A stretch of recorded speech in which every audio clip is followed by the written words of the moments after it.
866-SKY-RIZZY to learn more.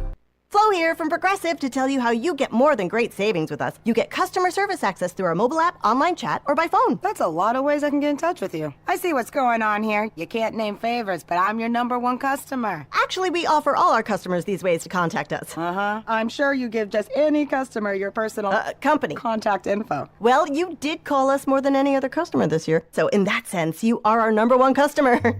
Get help from Progressive through the website, app, chat, or phone. Progressive Casualty Insurance Company and Affiliates. Can your pad absorb everything and stay fresh? Always Radiant with Flex Foam can. Get up to 0 leaks, 0 odor, and 0 feel. Because Flex Foam is the only pad with a flexible foam core. You heard me, foam. Always Radiant is so thin, it feels like nothing, yet protects like nothing else. Can your pad do that? For up to 100% leak-free protection, try Always Radiant to see what Flex Foam can do for you. Turn that radio up right there nice and loud. You can stream us anywhere in the world at CentexMagic.com. Now give me that. Magic 94.5. The only radio station I listen to. 94.5 The Beat. Magic 94.5. 94.5 The Beat. Here's what you missed. Act like you know. No, I'm telling y'all. Is home of the Ricky Smiley Morning Show. You just you gotta go your separate ways. You gotta keep on moving. Like soul to soul say, keep on moving. Yep, don't stop. But then you know what Peaches and Herb says, sometimes you get reunited. Yeah, they said so. And sometimes Rick James say, love them and leave them. That's right, love them and leave them, Brad. That's what I used to do. Every weekday morning from 5 to 10. The #1 morning show on Magic 94.5. 94.5 The Beat. The holidays are here. Who you talking to like that, cuz? The sound of Central Texas. So you don't want to with me, punk? Magic 94.5. Best way to spread Christmas cheer is singing loud for all to hear. 94.5 The Beat. Let's go. The sound of Central. KWBT, Waco, Temple, Killeen. I've had like 8 cups of eggnog. Magic 94.5. And this makes 12. 94.5 The Beat. Hump Day. We made it to Wednesday, halfway through the week. A little bit closer to the weekend. Hope everybody's doing okay out there today on this Wednesday afternoon, going into Wednesday evening. Want to thank you guys for tuning in on Centex Sports Network on YouTube. You can go on there, hit that subscribe button. Also, click the bell so you can get notified every time that we go live here. Weekdays, 5 to 7 p.m. Also, you can go and download the app on your mobile device, Centex Sports 1. On your mobile device, download that app. You can listen on Infinity Sports Radio Central Texas. And also want to welcome in our new listeners that we have here on Centex Magic 94.5 here in Waco, Texas. Want to thank you guys for tuning in with me. Had a fun week up here all week long. Yesterday had Rocky Miller on, and we got a chance to talk about a few different things. Still got plenty to talk about here today on this Wednesday as we're getting closer and closer to the weekend. Joining me in studio today, I have the Texas Tech legend, Waco ISD Hall of Famer, Minnesota Viking, and the San Diego Chargers before they moved to Los Angeles, Mr. Wayne Walker in studio. Wayne, what's going on? Hey, how you doing, Central Texas? Yep. So folks, here on this Wednesday, getting ready to go through a few different topics today. We got plenty to talk about. We obviously will touch some more on the La Vega Pirates heading back to the state championship game. That game is on Friday morning at 11 o'clock, so make sure you guys getting ready to tune into that. You can listen right here on Centex Magic 94.5. We'll talk about them a little bit later. We'll talk about the NBA Cup that we got to watch for our NBA fans last night. Got wrapped up. The Milwaukee Bucks were able to win that. We'll talk about that. We'll talk some more about this college football playoffs matchups that we have this weekend. First time a 12-team playoff in the college football playoffs. We got 12 teams, so that gives us a little bit more to talk about. And we'll talk about, as we do every week on my show, we have some new viewers or new listeners on the show on Centex Magic 94.5. Every week I give out my top 5 list of my top 5 teams in the NFL, so you guys can chime in and see if you disagree or agree with my list as we get to that later on in the show. Before we get to that, I want to start with, I guess, somewhat a couple of breaking news stories that we've gotten in sports in the last day or so. I want to start with, first off, the Kirk Cousins news. And Kirk Cousins for the Atlanta Falcons this summer got a $180 million contract, $100 million of that guaranteed. He is now benched after multiple weeks of porous performances. And Michael Penix, who was a top 10 pick, a lot of people had a lot of things to say about him being a top 10 pick. They said, why would you pick a guy top 10 and you just paid a quarterback $180 million? Well, this is why. Michael Penix named the starter going in against the Giants this week. So I'm excited to see how he'll be able to do that. Wayne, when you heard the news, we've talked about this Kirk Cousins drama up here on the show multiple times. When you heard the news about Michael Penix becoming the starter, what was your thoughts about that? Well, I wasn't surprised. You have to give your team every opportunity to win, and Kirk wasn't giving them that. So you got a guy that you drafted in the first round. He's been sitting around all season, and he's been learning from Kirk. So now it's time that you put your team in a position or give them the opportunity to make the playoffs, because they still Tampa Bay is leading that division. But if Tampa Bay loses a game or whatever, they're right back in it. So you have to give your team every opportunity to make the playoffs. That's what it's all about. It's all about winning. And with Michael Penix, it seems like Kirk has lost his confidence. He hadn't been throwing the intermediate passes well. He hadn't been throwing the deep passes well. So now it's time for a change, and we'll see what happens. But I wasn't surprised that they made that move.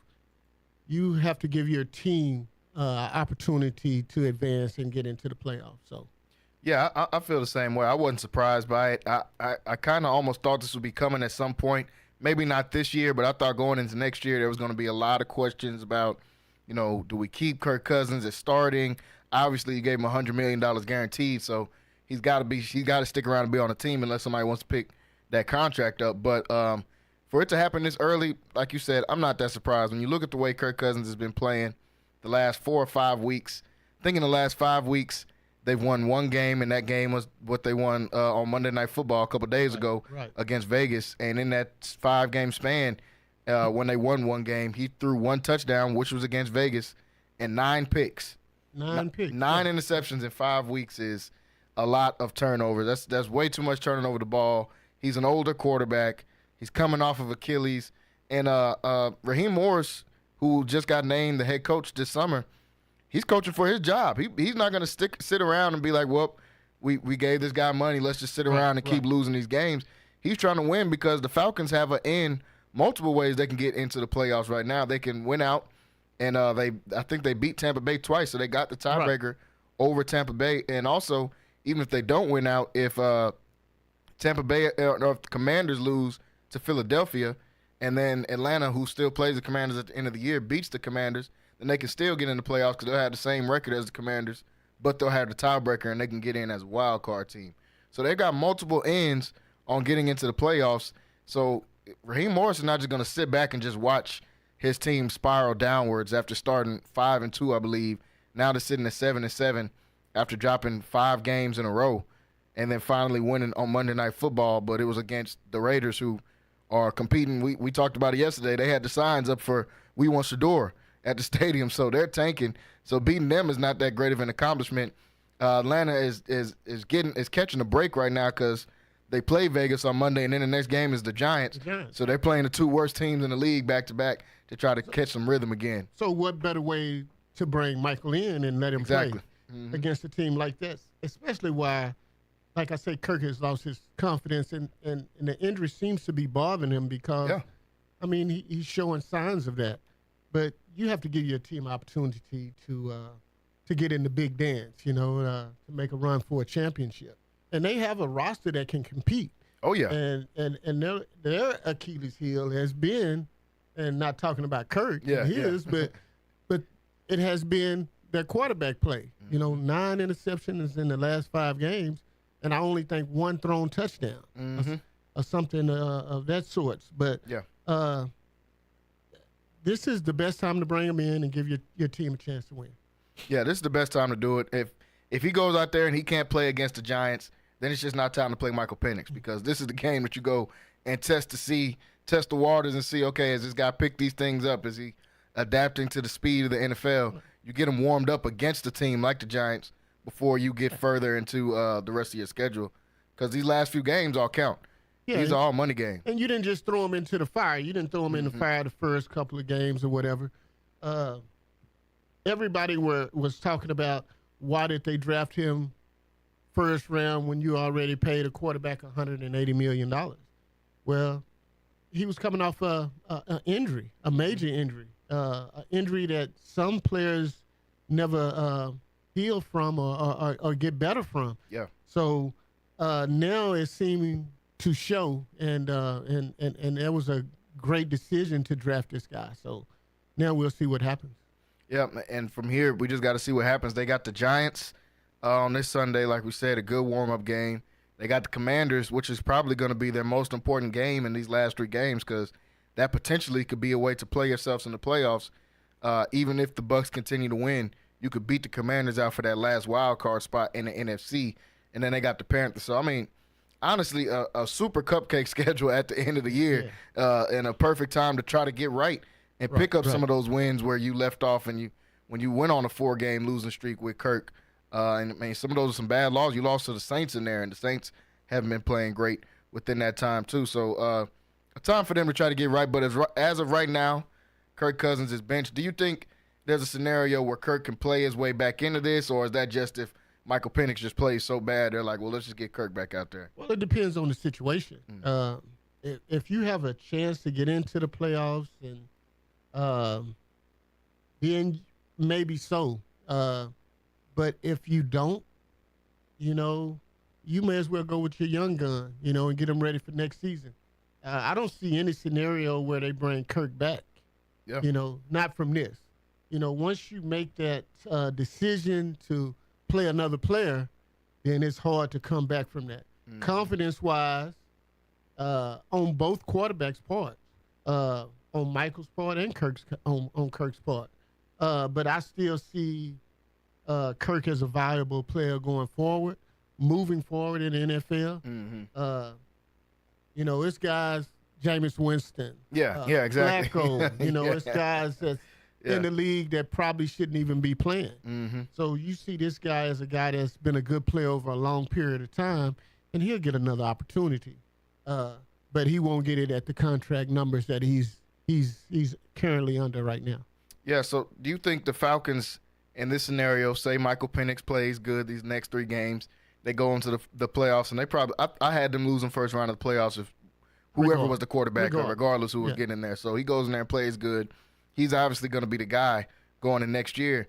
Do you cut a Kirk Cousins and you just eat that cap money? They gave him $100 million guaranteed. I think $180 million total for 4 years. Do you just eat that cap money there, or do you try to find a trade partner? Because that's a big number to try to find a trade partner. You have to find a trade partner.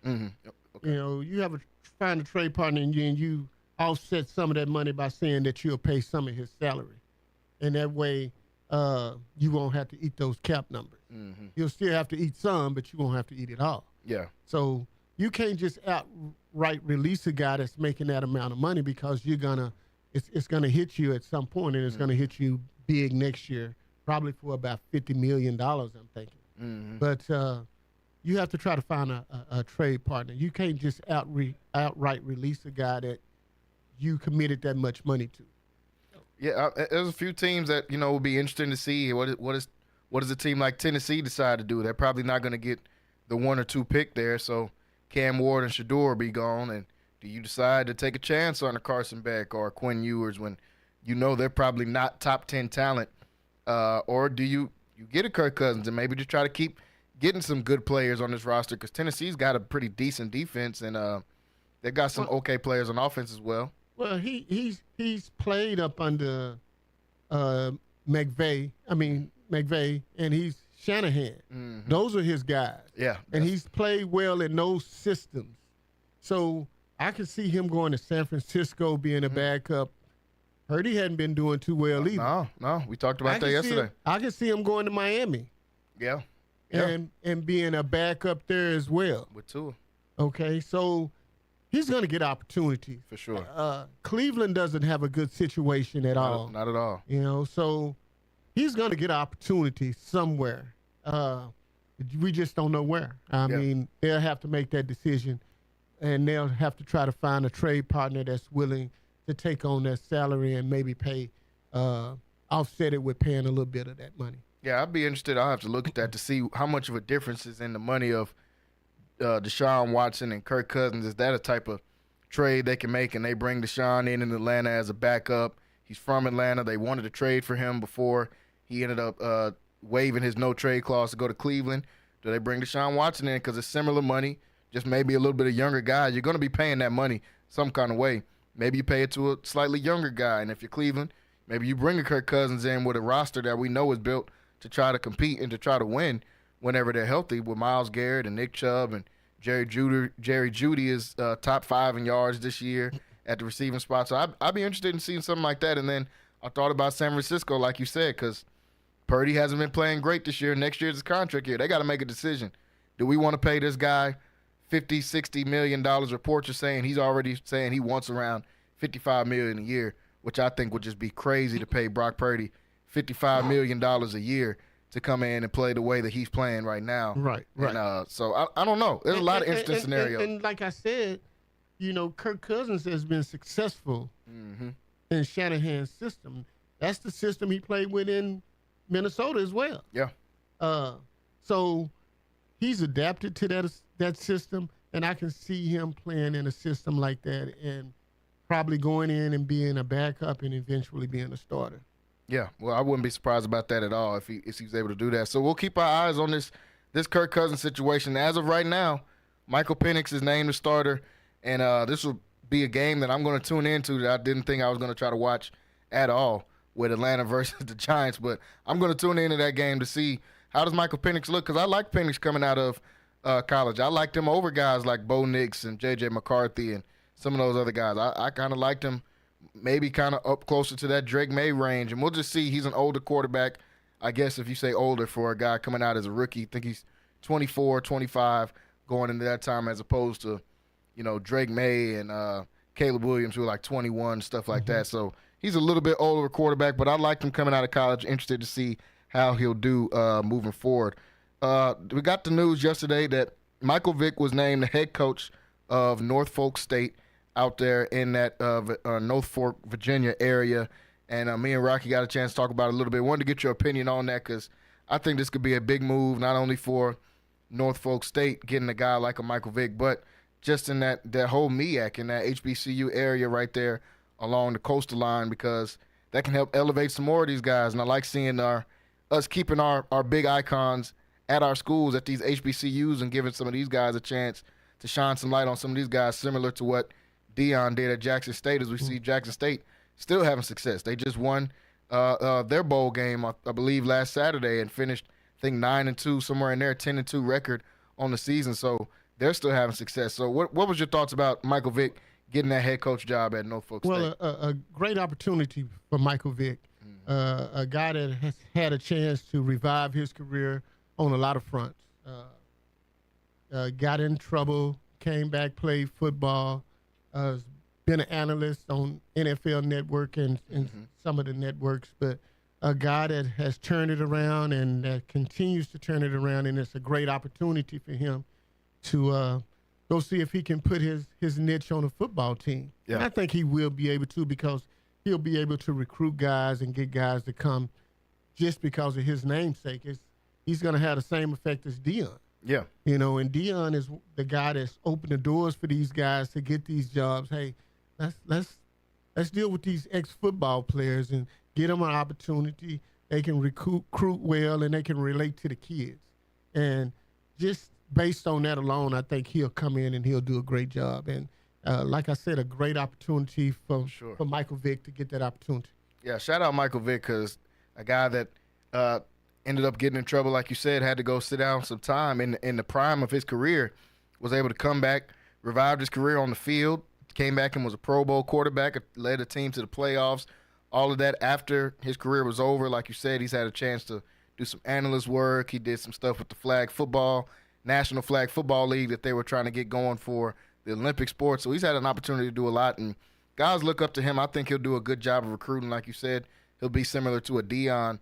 I said it yesterday on the show with Rocky. For people that were kids like myself in that 2000s era, Michael Vick was like a Deion Sanders for the people in the 80s and 90s. Him and Allen Iverson were the two biggest icons in sports. Yeah. Man, I mean, I remember playing Madden. Yeah, football. Man.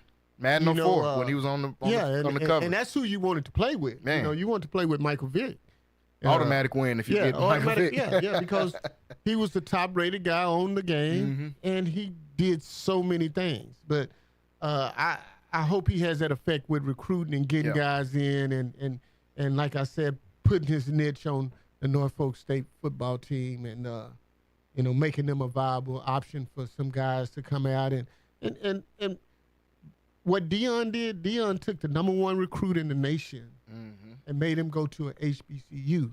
Yep. You know, I'm thinking a guy like Michael Vick can do that as well. Yeah. You know, that's what I'm thinking too. If he can flip some of those recruits similar to how Deion was doing, I think he'll be able to. Norfolk State is going to be in good shape moving forward from here. Want to go to some local news here. Obviously, La Vega in the state championship game. We've talked about it all week. Want to keep talking about it and building up some of this hype and momentum because, like I said earlier in the week, everybody should be supporting. No matter what school you went to no doubt. in this greater Waco area, doubt. everybody should be supporting these kids. They represent Waco whenever they're going out to this state championship game, and they're taking on a Carthage team. This is a La Vega team that's battled all year long to be able to get to this point. They had to go out there and earn their way in the state. Everybody has to earn their way in the state, but you think about a La Vega team, this wasn't some of the old La Vega teams that were 13-0 coming into this one or 14-0 coming into this one. They've had some ups and downs earlier in the season, and they battled their way and got better each and every week and got all the way to the state championship game. What are your thoughts about this La Vega game versus Carthage and just La Vega team getting a chance to represent Waco and go to state once again? Well, man, congratulations, first of all, to the La Vega Pirates. Man, when you come into the summer, everybody is 0-0, and everybody has these hopes and dreams about playing in the national championship. I mean, it's not a national, but the state championship is we're talking about with La Vega. And you have these admirations of doing that. And these guys get this opportunity. There's only 2 teams left in 4A Division II. And like you said, La Vega, they battled, scratched and clawed their way into this championship. They had a tough non-district schedule. Yeah. Lost to a Salina team that's in the state championship as well. Yeah, yeah. So, I mean, they took some knocks and they had a tough schedule, but like I said, they scratched and clawed their way in, and now they're playing for a state championship. They got a tough opponent in Carthage. For sure. But the last time they won state, I think they beat Carthage. I think they beat Liberty Hill, and the time before that, they beat Carthage on the way to there. Yeah. So, man, it can be done. That's what you play for, you know. And, man, that is a goal and a dream that you set out with your brothers from day one, from the summer, and say, hey, let's get here. And it's come true for these guys. And, man, I wish them nothing but the best of luck. I think they'll be able to do it. I'm not going to be able to go, but I will be listening on the radio to you guys, man. And I know y'all be broadcasting live from there and interested in every run, every tackle, and everything that happens there. So good luck to La Vega, and I hope they pull it out. Yeah, I think this La Vega team's got a great chance of being able to do it. Like you said, they played teams like Salina early on who were in the state championship games. They played a Stephenville team. They played a West Orange Star team early that they lost to, that they got a chance to get their lick back later on in the playoffs and beat that West Orange Star team. So this team's battle-tested. The whole city, this La Vega team has the whole city support as they go out there to AT&T Stadium. That game is at 11 o'clock, folks, 11 a.m. Pre-game will be at 10:30 right here on Centex Magic 94.5. Can't wait to be able to watch this game and call this game. So make sure you guys are tuning in for that at 11 o'clock. If you don't get a chance to travel up I-35 and go to this game, definitely you can listen right here on the radio. Centex Magic 94.5 will have the game at 11 a.m. on Friday. Before we go on the break, I want to talk a little bit about the NBA Cup that wrapped up last night. The NBA has been, they've tried to implement this new cup thing to add some pizzazz and some competitive competitiveness in the middle of the season, and I like it because it gives guys something to play for in the middle of the season, as opposed to let's just start and we'll see you in April for when the 82 games are already up. But this gives guys something to play for. We got to see a really competitive game with two of the better teams in the league, OKC, who's got the best record in the West and the best defense in the league, taking on the Milwaukee Bucks, who I said earlier this week, I think Giannis is playing like the best player in the NBA right now. He's playing unstoppable. And last night it proved to be true once again as they played the Oklahoma City Thunder and beat them pretty handily. It was competitive in that first half. In that second half, it was just too much of Giannis. Honestly, he finished with 26 points, 19 boards, and 10 assists in this game. Like I said, folks, Giannis is playing like the best player in the league. This is a guy that I feel like a lot of people have forgotten about because Jokic has been a new thing, and then we get guys in like Wemby, and then Luka and Shea have been doing their things, and we kind of just forget about the consistency that Giannis has, and he's been hurt for about 2 or 3 years now. Every time they get into the playoffs, last year he didn't play in the playoffs at all, was hurt once again. But when this dude is healthy, in my opinion, he's the best player in the league, if not one of the best players in the league. Last night he proved it once again. Milwaukee came out with a win, 97-81 over the Oklahoma City Thunder. What was your thoughts about this game and the NBA Cup championship last night? Well, it just seemed like Giannis and Dame have figured it out, man. They're the primary scorers, and I didn't think it could be done last night with Oklahoma defense. The Thunder leads in about every defensive category in the NBA. And I just didn't think they had enough scorers without Chris Middleton to be able to beat them. Yeah. But these guys have figured it out, and Giannis has been dominant on the defensive end and on the offensive end. And when you have two scorers and two superstars that can play together, man, it's hard to beat these guys.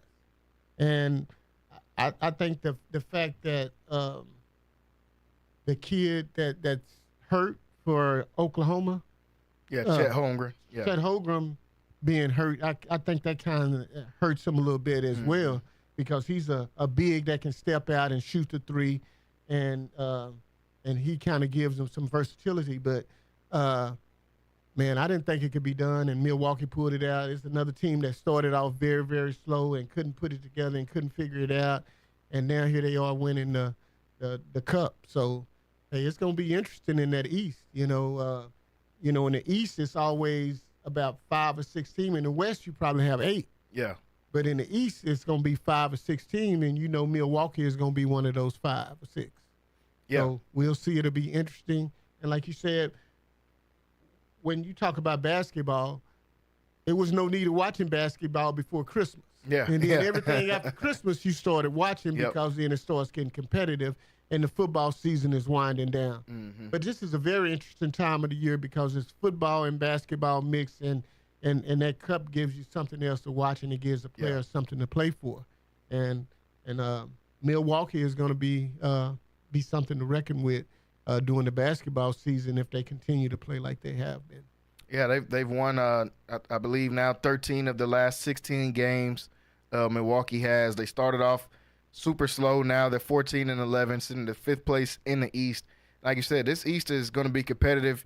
The East is kind of shrunk down, like you said. It's about 5 or 6 teams in there that you really say, okay, these are going to be your guys. And I'm looking at Cleveland, obviously how well they've been playing. Boston, the champs, New York, Orlando, whenever they get healthy, are going to be a problem to deal with. And then you got Milwaukee. And out of any of those 5 teams, I'm telling you, nobody wants to play Giannis.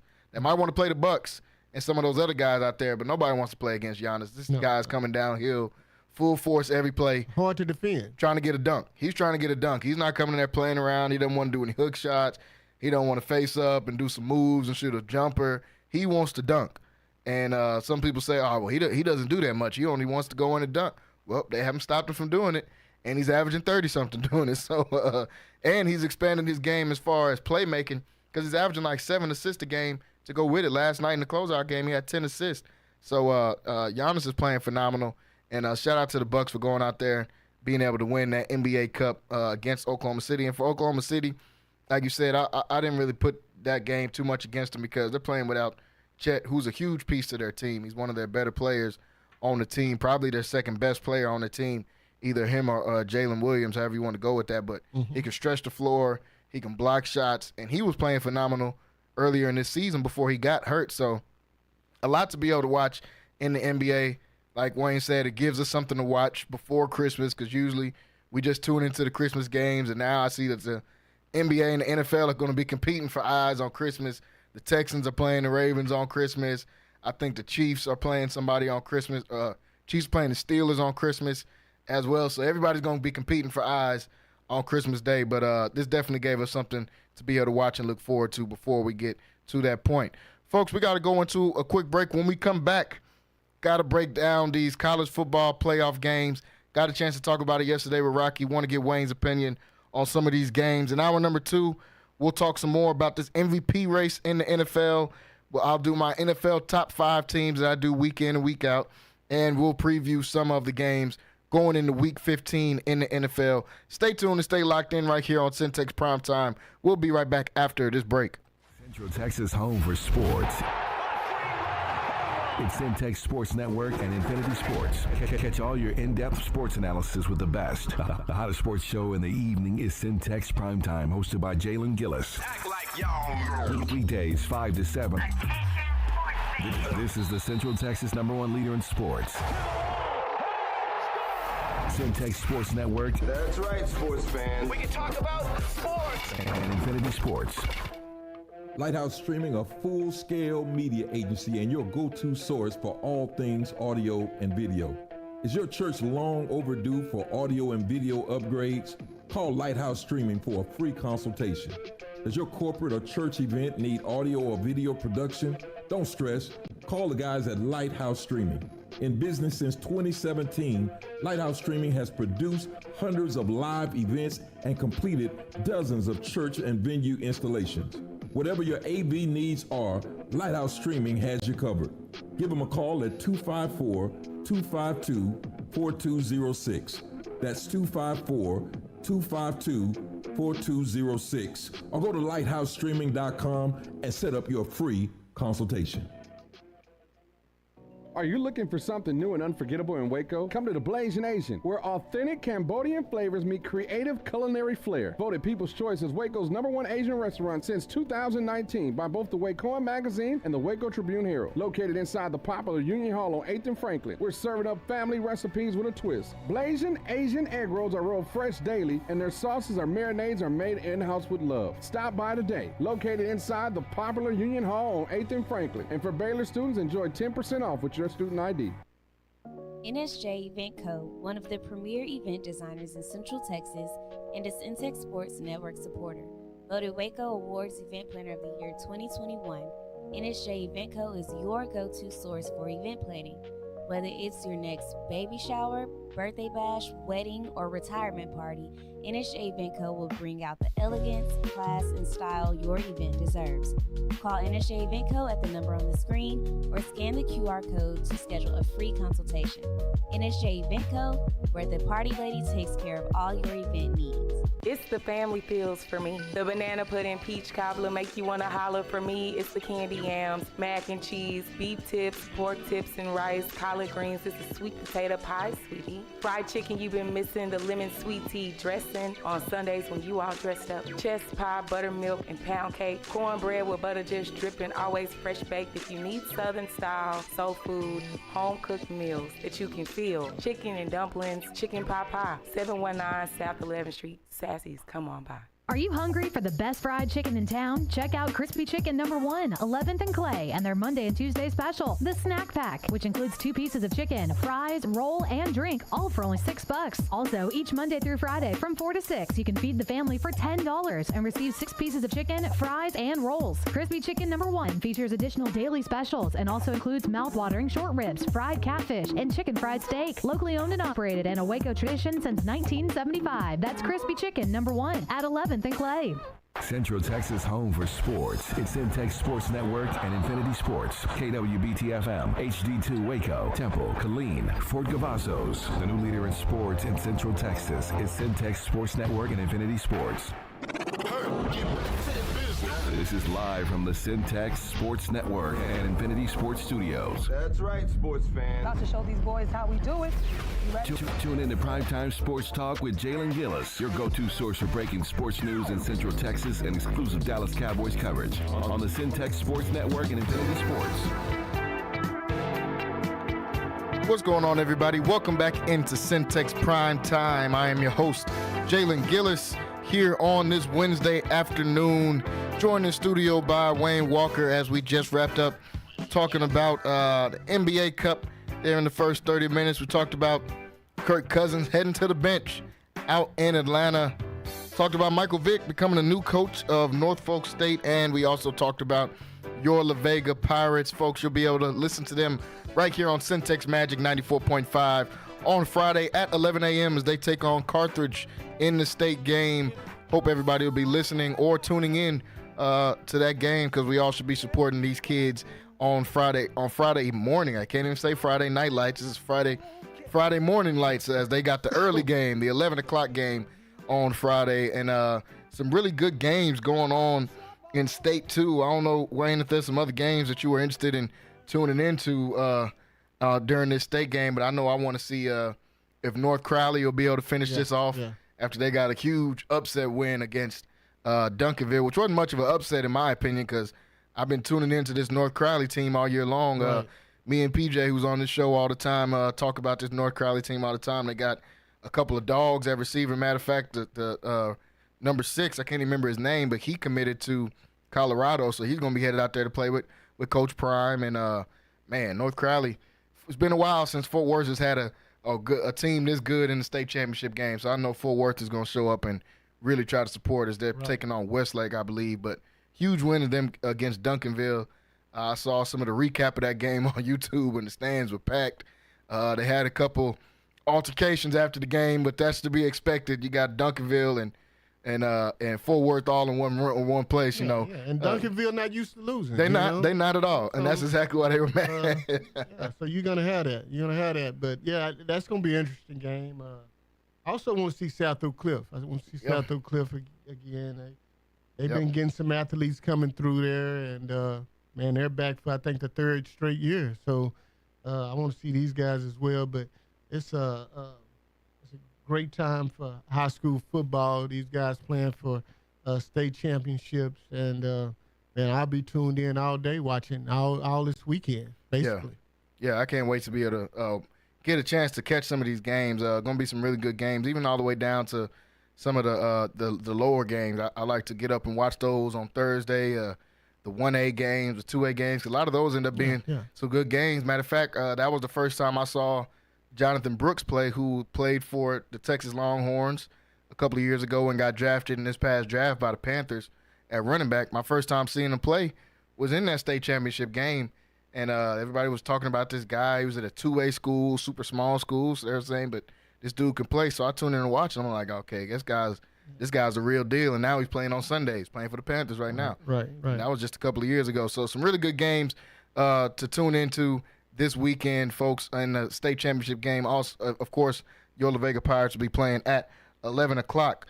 Want to get a chance to talk about this college football playoff bracket as we're wrapping up the Texas high school football playoff bracket. Now we're heading into the college football playoff bracket. First time we get to see 12 teams out there in this bracket, and I like these matchups. We've got a chance to talk about them some last week, Wayne, looking at these matchups, but I want to go to each individual game that we have for this weekend and kind of break down some of the things we think about this game. Got a chance to talk about them yesterday with Rocky on the show as well, but wanted to get your opinion on some of these games. The first game being that Notre Dame-Indiana game. Now, Rocky asked me if I could pick an upset for any other games in this first 4, who would I pick? I wanted to take Indiana to be the upset. I said SMU because I really do think SMU has a good chance to get an upset on the Penn State team. But, man, I like this Indiana team as well. I've liked them all year. I gave Notre Dame a slight edge yesterday when we were talking about it. I think they run the football a little bit better. They got dual threat running ability with their quarterback and with Jeremiah Love at running back as well. But, man, this Indiana team, they feel disrespected. Indiana feels disrespected as well. And their coach breathes a lot of confidence into these guys. He's been winning at every single level. So I give Notre Dame a slight edge, but I wanted to pick Indiana for my upset game of the weekend because somebody's going to get upset, just not sure who it is just yet. But I really do like Indiana and their chances against Notre Dame. That's the first game on Friday, matter of fact, at 7 o'clock they'll be playing in that game. What's your thoughts about this game now that we're a couple of days away, Indiana and Notre Dame?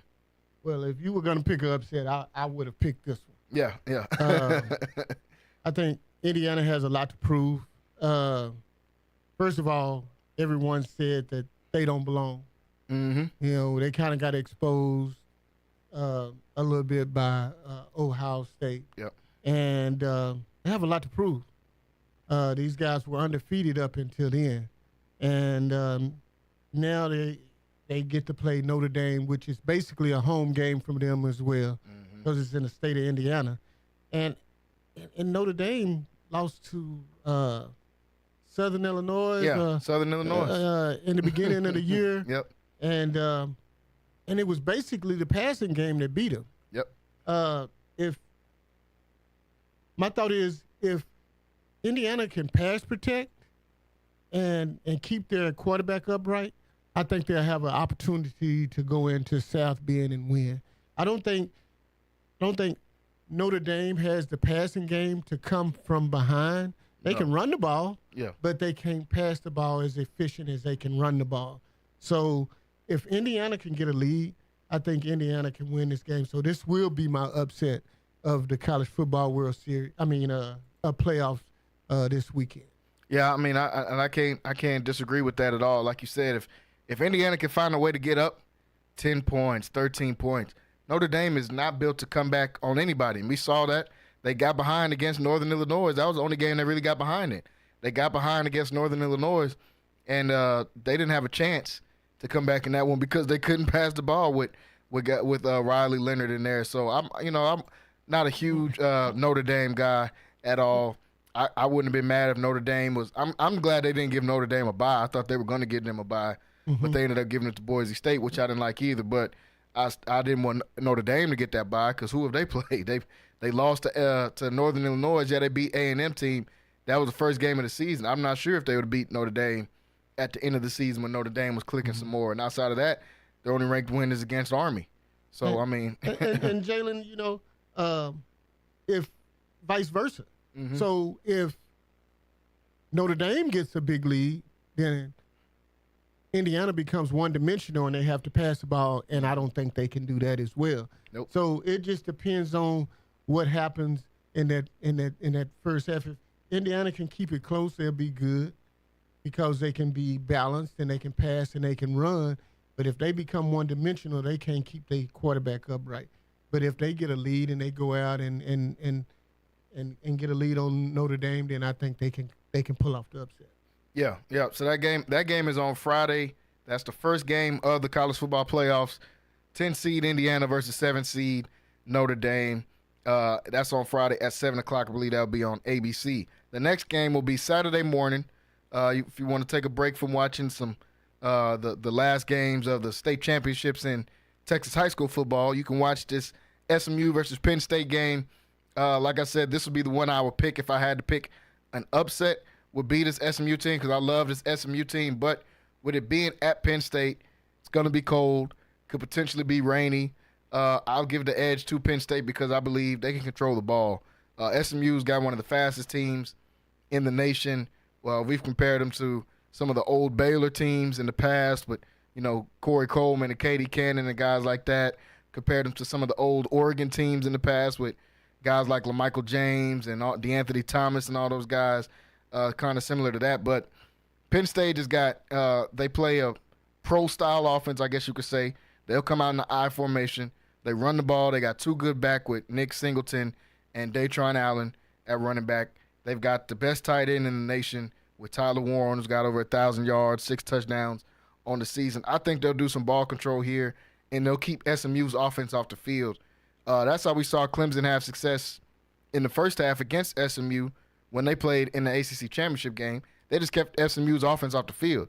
They were taking advantage of those third downs, getting them off the field, and after that, just held on to that football And I think Penn State will be able to do a better job than Clemson did of doing that because they have bigger guys. They got the better O-line. They got a big O-line. They got 2 good backs. Not super confident in that quarterback, Drew Aller, but I don't think he's going to get a lot of work. I think they're going to be running the ball in this game. We're going to see a lot of Nick Singleton. We're going to see a lot of Datron Allen. And when they do pass, we're going to see a lot of Tyler Warren in this game. So I like Penn State in this one.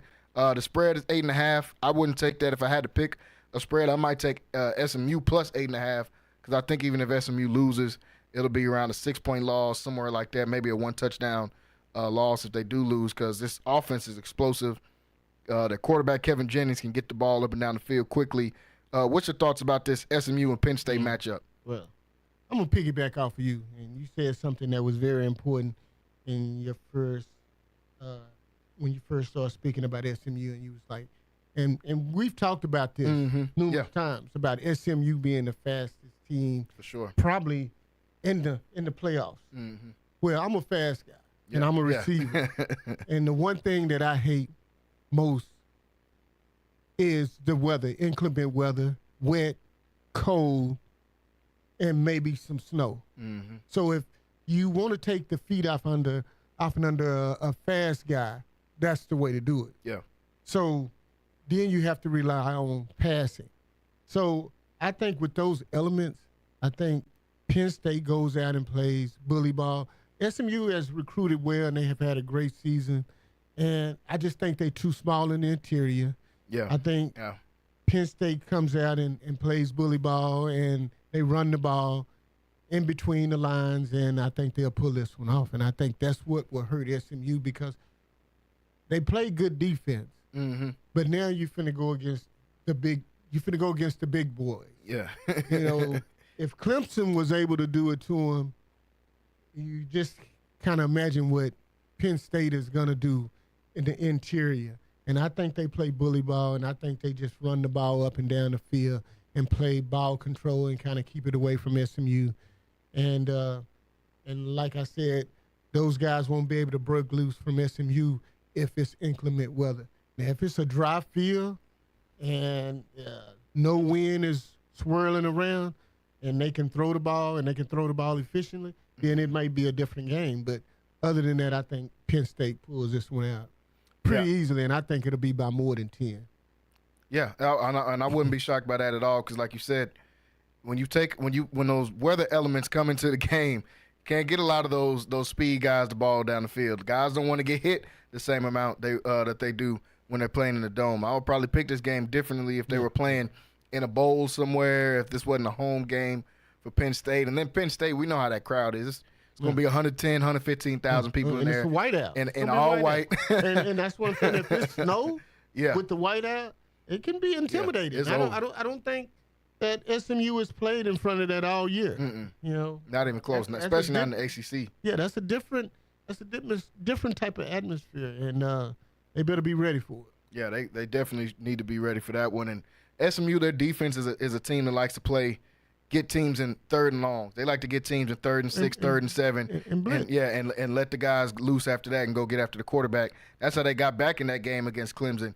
But if you're not able to do that, and Penn State is a team that likes to play and stay ahead of the sticks. They like to give their quarterbacks 3rd and 4s, 3rd and 3s after running the ball or giving it to their tight end on short outs or across the middle of the field on play action boots and stuff like that. So I like this Penn State team to be able to beat SMU going forward in this game on Saturday. The next game after that is the game that everyone will be watching, and that's Texas versus Clemson. They'll be playing in Austin at this game. The rematch of the two number 1 and 2 quarterbacks in the nation when they played in the state game, like we're going to see the state game this weekend. Just about 3 years ago, the state game was Quinn Ewers versus Cade Klubnik, but it was Westlake versus Southlake Carroll. And Westlake beat them pretty handily in that game, matter of fact, to win I think that was like their 3rd straight state title that they won back in 2020 or 2021. But it's a completely different ball game this time. And this time the big dogs are on Quinn's side with the Texas Longhorns as they take on Clemson and Dabo Swinney. I've seen some people saying, maybe this is the game we'll pick for an upset. Some guys on TV and saying, well, Dabo Swinney, you put him in these big games. I'm not subscribing to that at all. I think Texas wins this one handily. They've got the biggest point spread out of any other teams in the first round of the playoffs, and that's for a reason. They got Texas minus 12. I would even take Texas minus 12. I think this is a 2-touchdown victory, at least in my opinion, for the Texas Longhorns versus Clemson, because Clemson has honestly played bad this year. They found a way to get into the ACC championship by Miami fumbling and dropping the ball, and then they end up beating the SMU team. But outside of that, this wasn't a team that was going to be in the college football playoffs. And then you look at the Texas Longhorns, they got 2 losses. It's to the same team, and it's to a team with a bye, the Georgia Bulldogs. Besides that, they haven't lost anybody else, and they're playing in the SEC, which is a much tougher conference than Clemson. I got Texas winning this one pretty handily. They got a minus 12. I would even take the minus 12 on this one. I think Quinn Ewers and those guys, they're going to be focused coming to this one, and it's a home game. It's a home game. So I like Texas. And hey, I'm with you on this one. I think Texas dominates this game. Their defense, man, is top notch. Yeah. And I don't see Clemson being able to do anything on the offensive side of the ball. My problem is with Texas offense. Yeah. You know, my issue too. But I think they'll be able to score on Clemson. I think they'll be able to run and be balanced, throw the ball and run the ball. But I think their defense gets a couple of turnovers, 2 or 3 turnovers, and helps them in that situation. Special teams, I get that edge to Texas as well. But I do see Texas coming out of this game with a victory, and I pick them for more than 13 points myself. So this is for entertainment purposes. Yeah. Jalen, not for you to go out and say, hey, well, these guys said this, and I'm going to put my money. No, this is for entertainment purposes only. But that's it. And it's our opinions. But that's the way I feel about it. I think Texas will win by 13. I think their defense is just too much for Clemson, and I think they will be able to put up some points. Hey, do not try to get any extra Christmas money off of these bets that we telling you on here. This is for entertainment only. Don't try to flip your last 200 for your Christmas money into 1,000 with these picks right here. So don't do that. But yeah, if you are going to dibble and dabble a little bit in those, I would comfortably take Texas minus 12 in this game because like I've said before, only offensive weapon Clemson has that kind of scares you a little bit is the freshman they got out of Midlothian. They came down here to Texas and got one of our guys, but Brian Wesco. But he's he's a freshman, a true freshman, 18 years old, and he's like 170 pounds. He's going against the best DB room in the nation. I don't see that happening. I think this is another 100-plus yard game for Trey Wisner, and I think this is a victory for the Texas Longhorns. Last game of the night is the best game. They saved the best one for last, in my opinion. In the Tennessee Volunteers taking on the Ohio State Buckeyes at the Shoe in Ohio State. Yesterday, I said I'm going to give the advantage to Ohio State in this game. One, just their talent. They're probably more talented than almost any team in the nation. Problem is they just haven't been able to put it together. But talent-wise, Wayne, you've said on this show many times before, they paid for these guys to come out here. They got an expensive roster on their team. Some of these guys get the NFL numbers out here, and it looks like it. I think all Ohio State has to do is get the passing game going with Will Howard and these receivers. I just don't understand how it is that hard for them to get on the same page. You've got only 5 stars. Mbuka is a 5-star, former 5-star receiver. Jeremiah Smith is playing like one of the best receivers in the nation, and he's a freshman, 5-star receiver. Carnell Tate was the number 1 receiver coming out of his class a couple years ago out of Chicago, 5-star receiver. You got all these guys, plus you got Travion Henderson and Quinshawn Judkins running the ball. I don't understand how this Ohio State, this has been one of the more puzzling teams for me this year because I thought Ohio State, looking at their roster coming into the season, was going to completely dominate everybody. As a matter of fact, I had them in my national championship game before the season started because I'm just looking at how talented this roster is. Now, Will Howard hasn't performed up to par. Ryan Day hasn't coached up to par. Both of these guys are playing and coaching for their careers. Will Howard he came to Ohio State because he wanted to have a career in the NFL, and he felt like he could parlay that off of Ohio State by doing that. So he's going to be playing to try to prove to scouts and guys like, hey, somebody give me a chance and draft me. And Ryan Day is trying to keep his job because if he comes out here and loses to Tennessee in the first game, he is gone. He's a goner. He's out of there. he'll be coaching at Northern Illinois next year. So if he doesn't get this one done, he is not going to be coaching at Ohio State anymore. What's your opinion on this one? They got Ohio State -7.5 taking on the number 9 Tennessee Volunteers. Well, I'm with you on this one. I think Ohio State is playing at home. They have a talented roster, the best skill positions in the country. Man. They got a OC that turned down head coaching jobs to be an OC, and the highest paid OC in the country. NIL evaluate.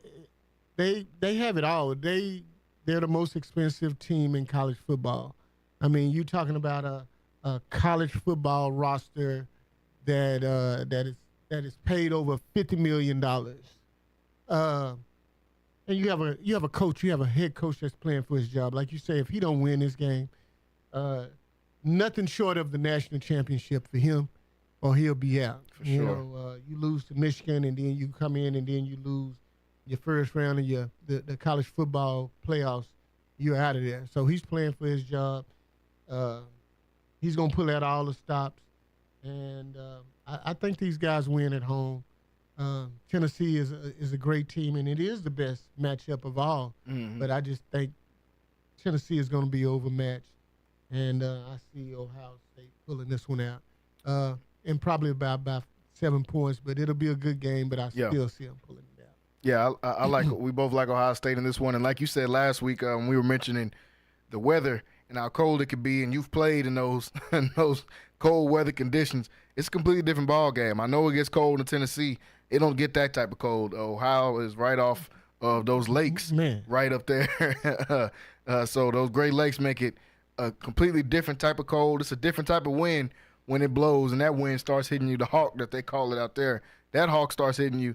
That's a little bit different than what they got in Tennessee. So I think Ohio State, better roster, better conditions for them at least. They're used to playing in these conditions. They practice in these conditions, as opposed to Tennessee, who does not. So I like Ohio State to come out with this one. So, folks, the college football playoffs are this weekend.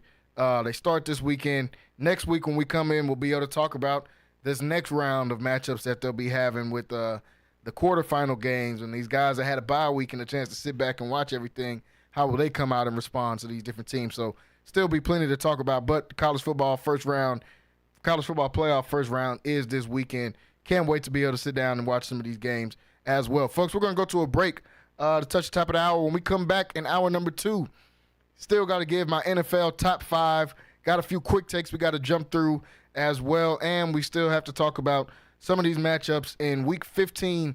Can't believe we're already at Week 15 in the NFL. It seems like the season has flown by, but Week 15 of the NFL season as we're getting closer and closer to the playoffs in the NFL. So stay tuned. Stay locked in right here on Centex Primetime. We will be right back after this break. Central Texas home for sports. It's Centex Sports Network and Infinity Sports. Catch all your in-depth sports analysis with the best. The hottest sports show in the evening is Centex Primetime, hosted by Jalen Gillis. Act like y'all. Weekdays 5 to 7. This is the Central Texas #1 leader in sports. Centex Sports Network. That's right, sports fans. We can talk about sports. And Infinity Sports. Lighthouse Streaming, a full-scale media agency and your go-to source for all things audio and video. Is your church long overdue for audio and video upgrades? Call Lighthouse Streaming for a free consultation. Does your corporate or church event need audio or video production? Don't stress. Call the guys at Lighthouse Streaming. In business since 2017, Lighthouse Streaming has produced hundreds of live events and completed dozens of church and venue installations. Whatever your AV needs are, Lighthouse Streaming has you covered. Give them a call at 254-252-4206. That's 254-252-4206. Or go to lighthousestreaming.com and set up your free consultation. Hey guys, it's Rocky and Keisha, and at Prosperity Tax Service, we're all about convenience. We get it. Life is busy. Your time is valuable. That's why we've streamlined the entire process to be as hassle-free as possible. No more sifting through piles of paperwork or spending hours at an office. With Prosperity Tax 970.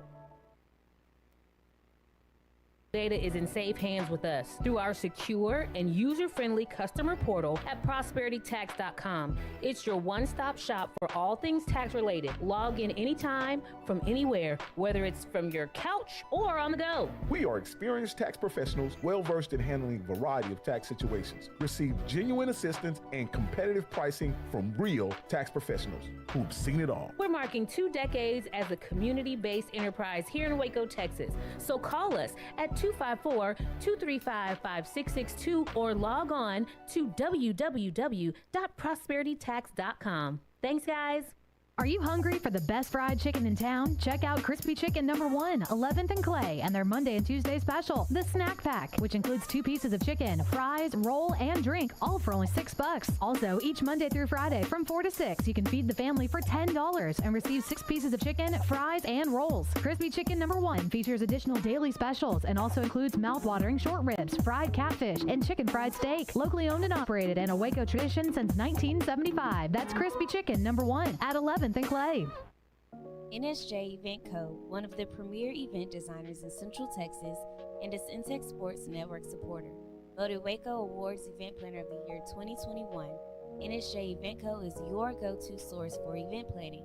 Whether it's your next baby shower, birthday bash, wedding, or retirement party, NSJ Event Co. will bring out the elegance, class, and style your event deserves. Call NSJ Event Co. at the number on the screen or scan the QR code to schedule a free consultation. NSJ Event Co., where the party lady takes care of all your event needs. It's the family feels for me. The banana pudding peach cobbler make you want to holler for me. It's the candy yams, mac and cheese, beef tips, pork tips and rice, collard greens. It's the sweet potato pie, sweetie. Fried chicken you've been missing, the lemon sweet tea dressing on Sundays when you all dressed up. Chest pie, buttermilk, and pound cake. Cornbread with butter just dripping, always fresh baked. If you need Southern style, soul food, home cooked meals that you can feel. Chicken and dumplings, chicken pot pie. 719 South 11th Street. Sassy's, come on by. Central Texas home for sports. It's Centex Sports Network and Infinity Sports. KWBT-FM, HD2 Waco, Temple, Killeen, Fort Cavazos. The new leader in sports in Central Texas is Centex Sports Network and Infinity Sports. Holy Jesus. What is that? It's time to get in the game. Do you know what time it is? Tune in to Primetime Sports Talk with Jalen Gillis. To me, you are nothing. Your go-to source for breaking sports news in Central Texas and exclusive Dallas Cowboys coverage. Start it up. Let's go. Catch us Monday through Thursday from 5 to 7 p.m. on the Centex Sports Network and Infinity Sports.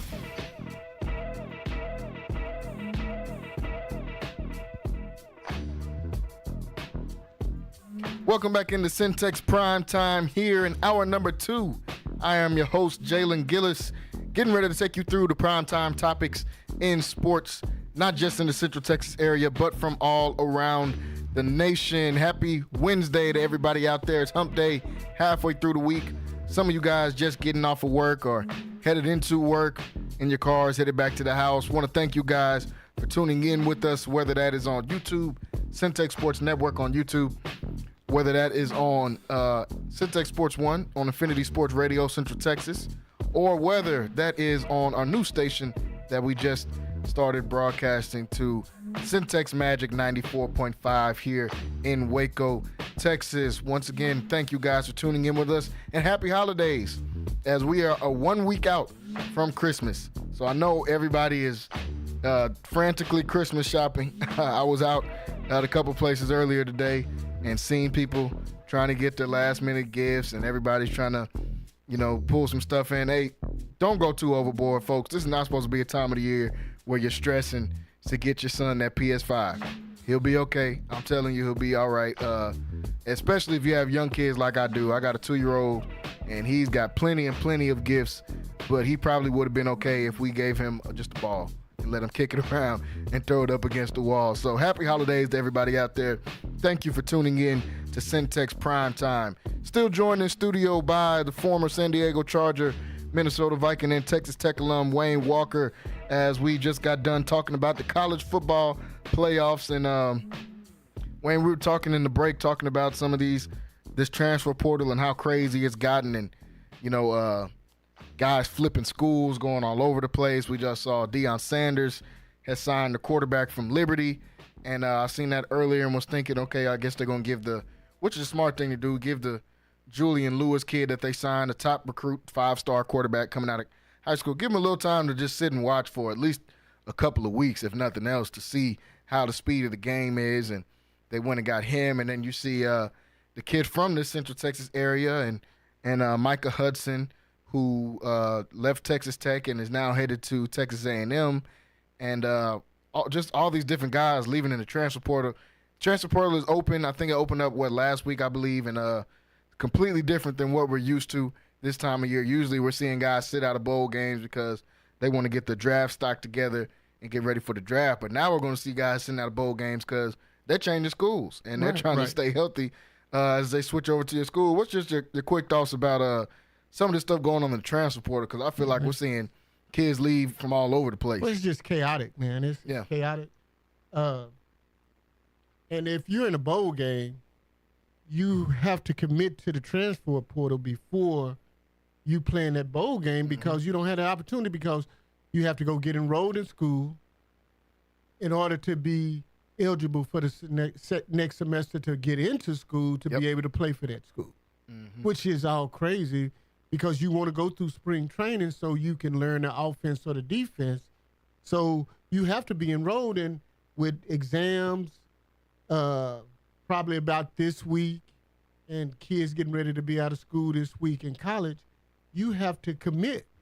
So now you've left that school to go to another school. You're not enrolled in this school anymore because you just left this school.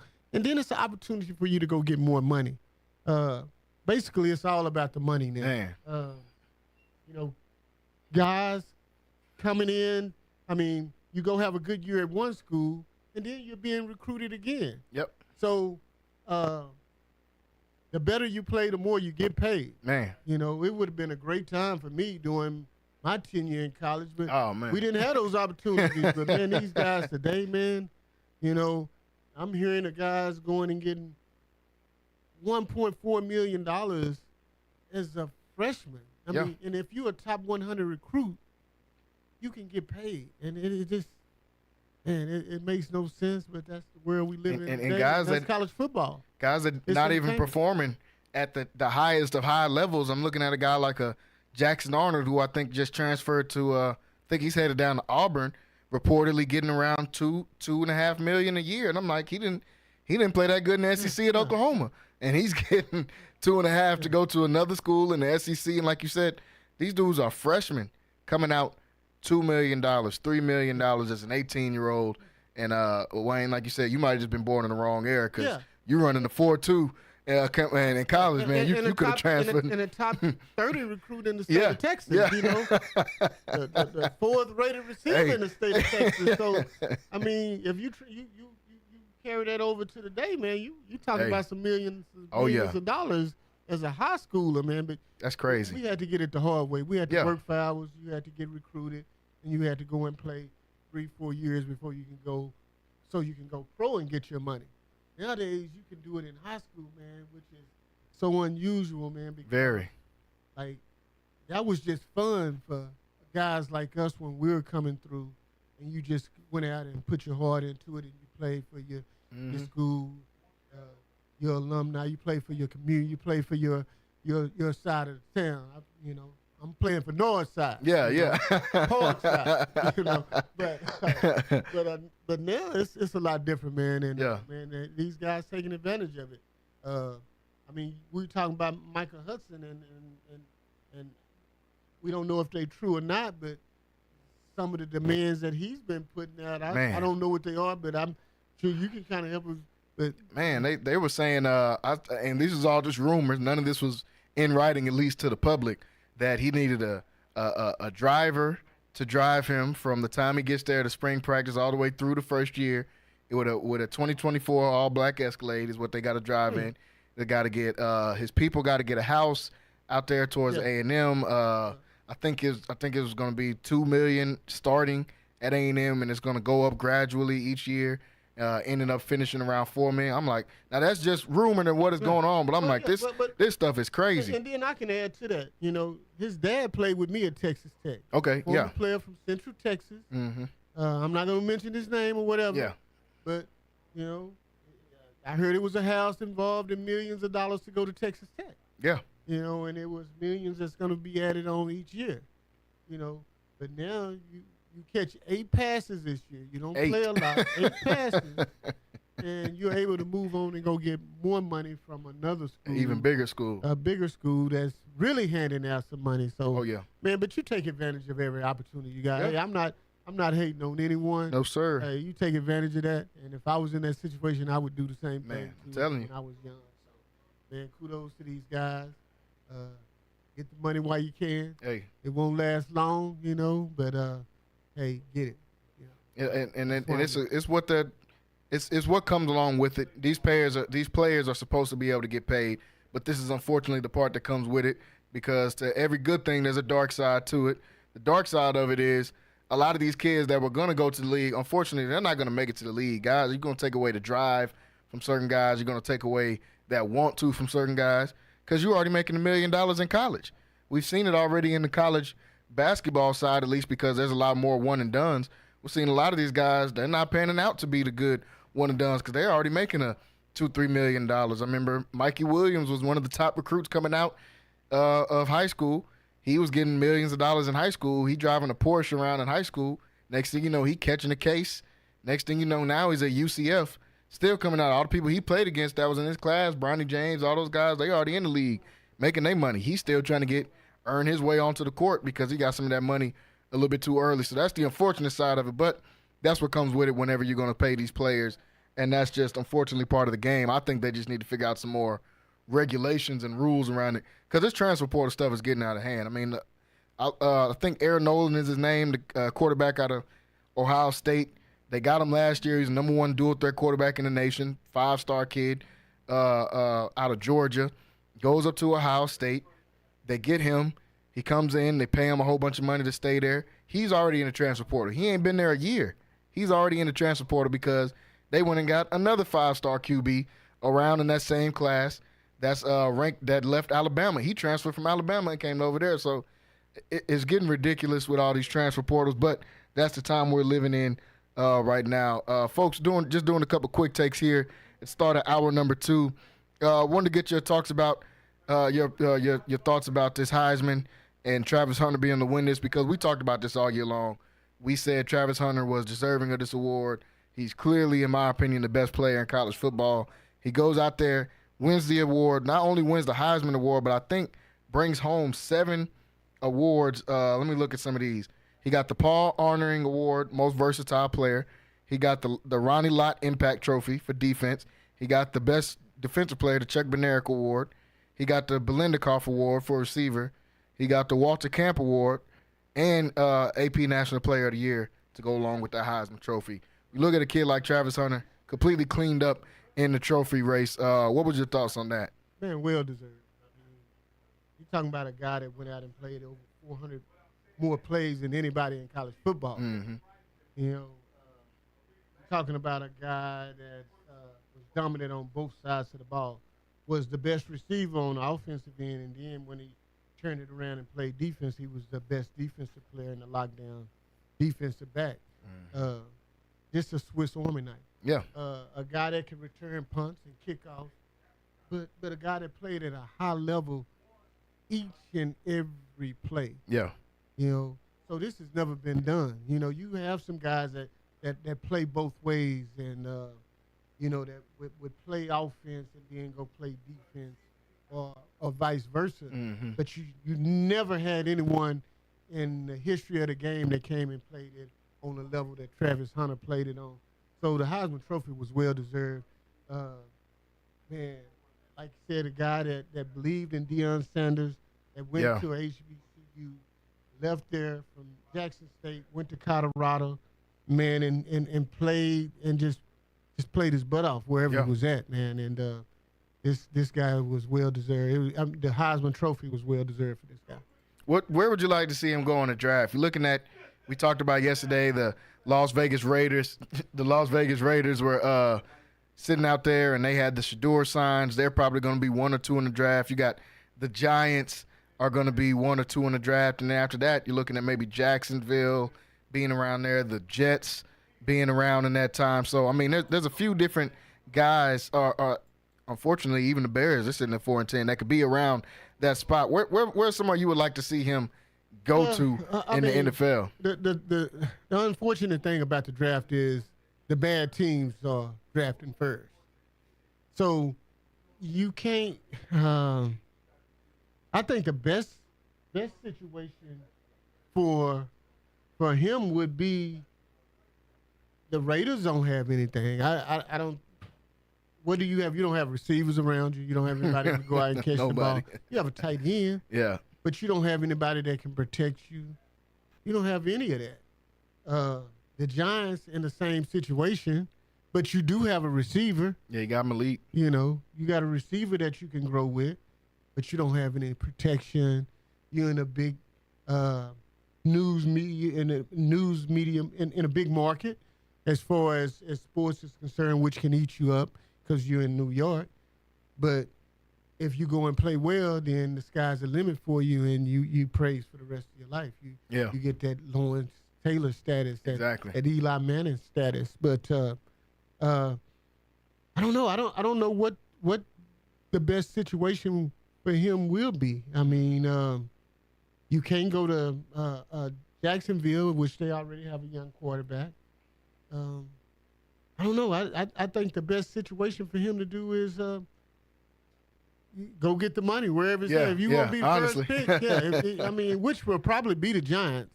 Mm-hmm. So, I mean, but you go to New York, you get a chance to go there, and you get to grow with a receiver that's probably going to be an elite receiver, and they get to build that whole organization, because all I can see the Giants doing right now is tearing it all down and trying to build it all back up. That's all you can do if you're the New York Giants. You kept a quarterback that you ended up releasing to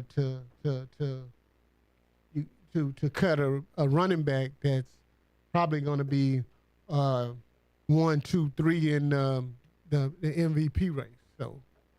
Yeah, you keep Daniel Jones, so you end up cutting anyway.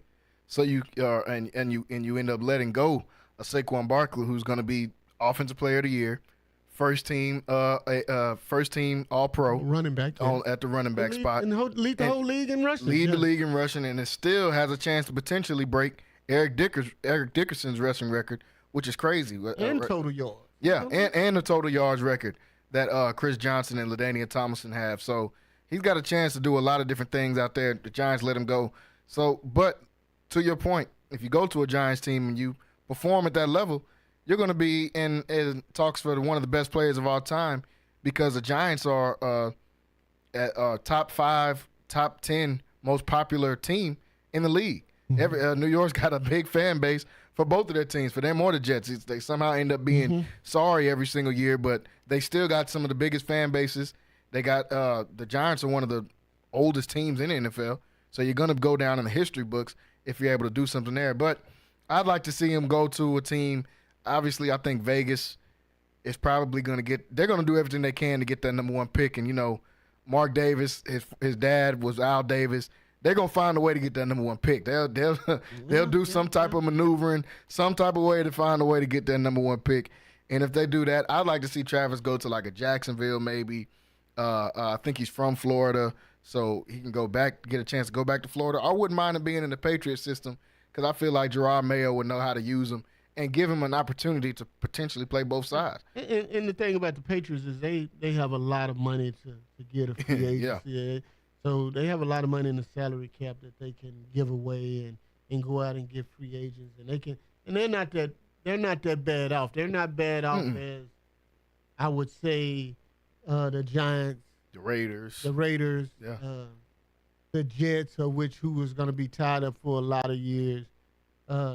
Tennessee, I'd like to see Shador. Tennessee might be a viable option for him as well. You know, Tennessee got a lot of talent. Yeah. Just haven't been able to put it together. So Tennessee wouldn't be bad at all for Shador if they're finding a way to somehow get that number 1 pick. But I wouldn't mind seeing Shador there at all. But like we said, Travis, he could fit in a bunch of these different places. And to your point, with New England, they found something in this young quarterback in Drake May that I didn't think was going to be able to do a lot, but he has been playing some pretty good football these last few weeks. I actually like Drake May and fits that New England culture out there. So Could we see Travis there? Could we see him in the New York Jets or Giants jersey? Could we see him on the Cleveland Browns? I hope he don't go to Cleveland, even though Cleveland's a good team and it wouldn't be bad football wise. It's just you don't want to. Nobody wants to get stuck in Cleveland at 22, 23 years old with a whole bunch of money. Not just a lot to do out there in Cleveland, except be extremely cold. So I'd like to see him go to any one of those teams, man. But shout out Travis Hunter doing his thing, really cleaned up in this award race. Coming home with 7 awards. Not sure if that's the record or not, but it's got to be close to the record for a guy to be able to leave with 7 awards, including the Heisman Trophy. Before we go into break, while we're talking about the NFL, want to get your thoughts on this MVP race. We talk about it week in and week out here on the show. These different guys. It's been at the beginning of the year, it was all Lamar Jackson, in my opinion. At some point in the year, I even said Saquon Barkley in that MVP spot. Now Josh Allen, after the way he's played all year, but especially these last 2 or 3 weeks, has really shined. And yesterday I said that I think he took the slight edge over Lamar in this MVP race. He's got a better record than Lamar does right now. He's doing it with less weapons than Lamar has right now. And he's really just being Superman for his team every single week. He just broke the record last week. The first player to ever throw for 3 touchdowns and rush for 3 touchdowns in a game. And then he backdoors and throws for 350-plus this week against the Lions and rushes for 2 touchdowns and throws for 2 touchdowns once again. So what's your opinion on this MVP race right now? Because to me, it's a 2-man race between Lamar and Buffalo and Josh Allen. Yeah, I think Josh Allen is the front runner for that award right now. Man, the guy's been playing at extremely high level the last few weeks. Been basically carrying his team. When we first went into this, their defense was kind of stopping teams, and he was still doing his thing. But at this point, they've been giving up 35 and 40 points, and he's still been going out there and matching it. And man, this guy's playing at an extremely high level. I think this guy's the MVP right now. Like you said, he has less weapons. No Stephon Diggs, no Gabe Davis. You know, just I think he's happier. Yeah. And the pressure is not on his back where he has to throw it to Stephon Diggs 12 and 15 times a day. He can kind of be a leader, and he's been that this year. But this guy has been playing outstanding, and this guy right now is the MVP, man, no doubt about it. Yeah, I like him. I like him for that MVP spot right now. Like we both just said, playing with less weapons. They traded for Amari Cooper, but Coop's been hurt like the last 2 or 3 weeks. He can't find a way to stay onto the field. Seems like he'll play 1 week, and then the next week he won't play. And to your point, their defense at the beginning of the year was playing good. I know because I had their defense on my fantasy team, and their defense was playing good at the beginning of the year. But they ain't been able to stop a nosebleed the last 3 or 4 weeks. Or guys putting up 30 points here, 40 points here.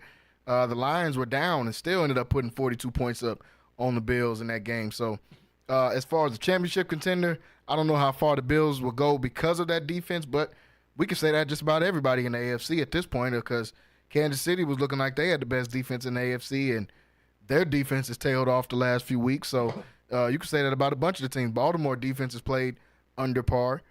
Pittsburgh's defense just got exposed a little bit this past weekend by the Philadelphia Eagles, and we'll talk some more about that when we do my NFL Top 5. But for this MVP race, I like Josh Allen for it. But Lamar's he's making it extremely tough for Josh Allen to run away with this race because he went out against, even though it was the Giants, and throws for more touchdowns than he has in completions.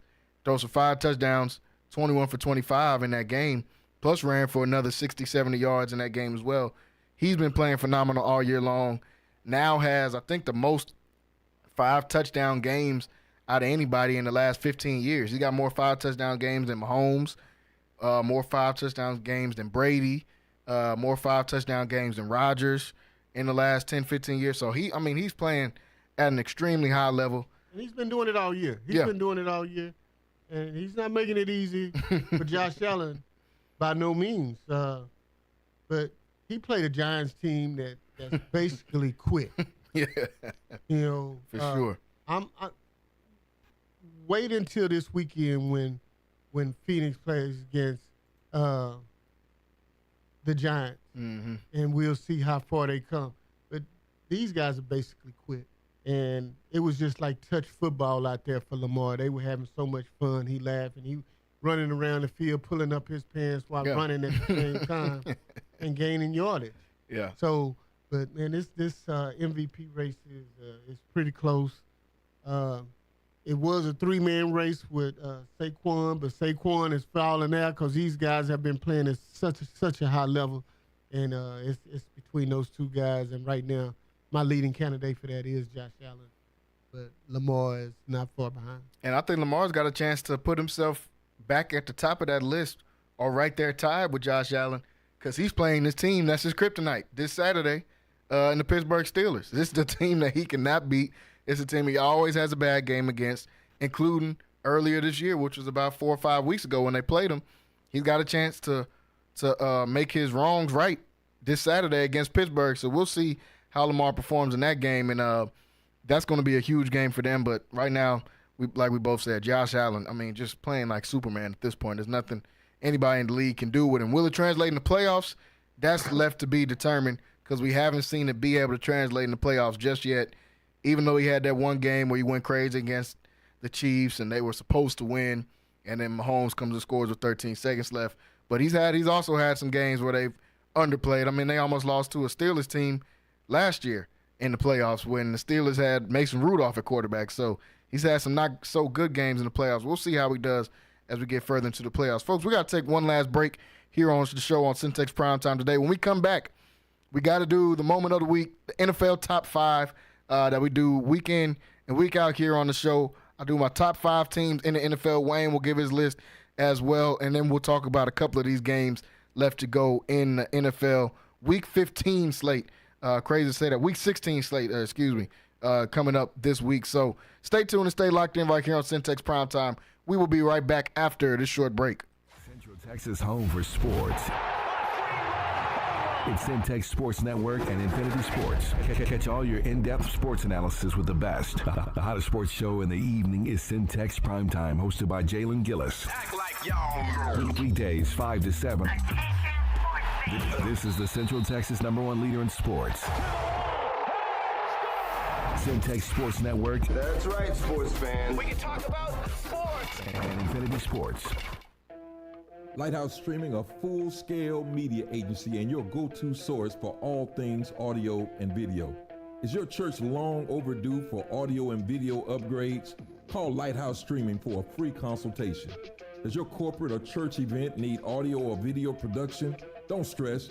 Call the guys at Lighthouse Streaming. In business since 2017, Lighthouse Streaming has produced hundreds of live events and completed dozens of church and venue installations. Whatever your AV needs are, Lighthouse Streaming has you covered. Give them a call at 254-252-4206.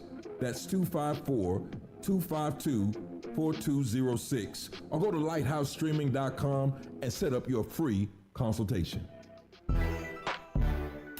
Hey guys, it's Rocky and Keisha, and at Prosperity Tax Service, we're all about convenience. We get it. Life is busy. Your time is valuable. That's why we've streamlined the entire process to be as hassle-free as possible. No more sifting through piles of paperwork or spending hours at an office. With Prosperity Tax Service, you can handle your taxes from the comfort of your own home. Your financial data is in safe hands with us through our secure and user-friendly customer portal at prosperitytax.com. It's your one-stop shop for all things tax-related. Log in anytime from anywhere, whether it's from your couch or on the go. We are experienced tax professionals, well-versed in handling a variety of tax situations. Receive genuine assistance and competitive pricing from real tax professionals who've seen it all. We're marking 2 decades as a community-based enterprise here in Waco, Texas. So call us at 254-235-5662 or log on to www.prosperitytax.com. Thanks, guys.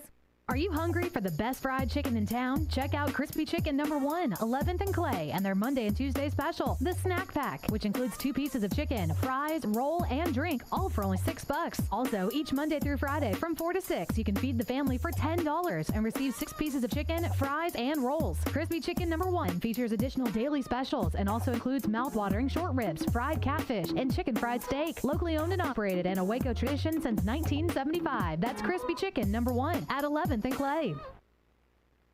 NSJ Event Co., one of the premier event designers in Central Texas and a Centex Sports Network supporter. Voted Waco Awards Event Planner of the Year 2021, NSJ Event Co. is your go-to source for event planning. Whether it's your next baby shower, birthday bash, wedding, or retirement party, NSJ Event Co. will bring out the elegance, class, and style your event deserves.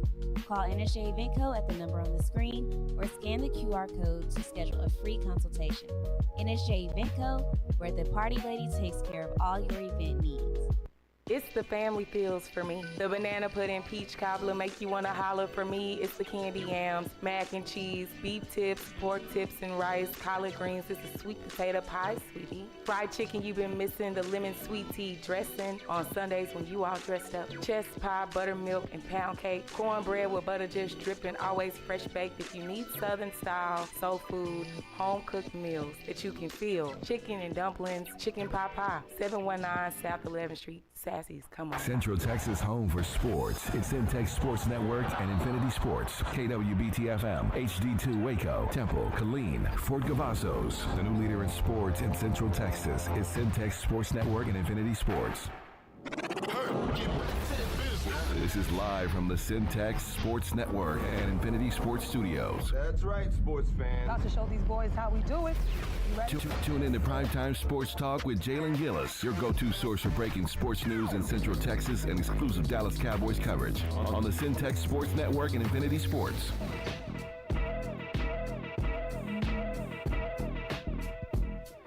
What's going on, everybody? Welcome back into Centex Prime Time. I am your host, Jalen Gillis.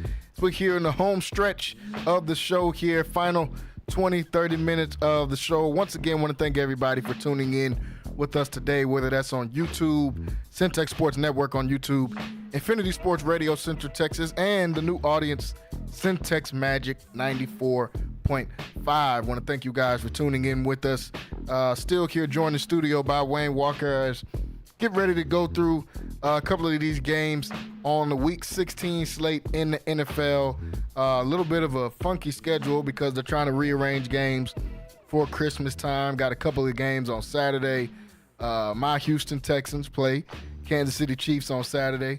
Really hoping that Patrick Mahomes sits out in that game just to get his health better, Wayne. Not because I don't want to play against Patrick Mahomes. Nothing like that. I just want him to get his health ready for the playoffs.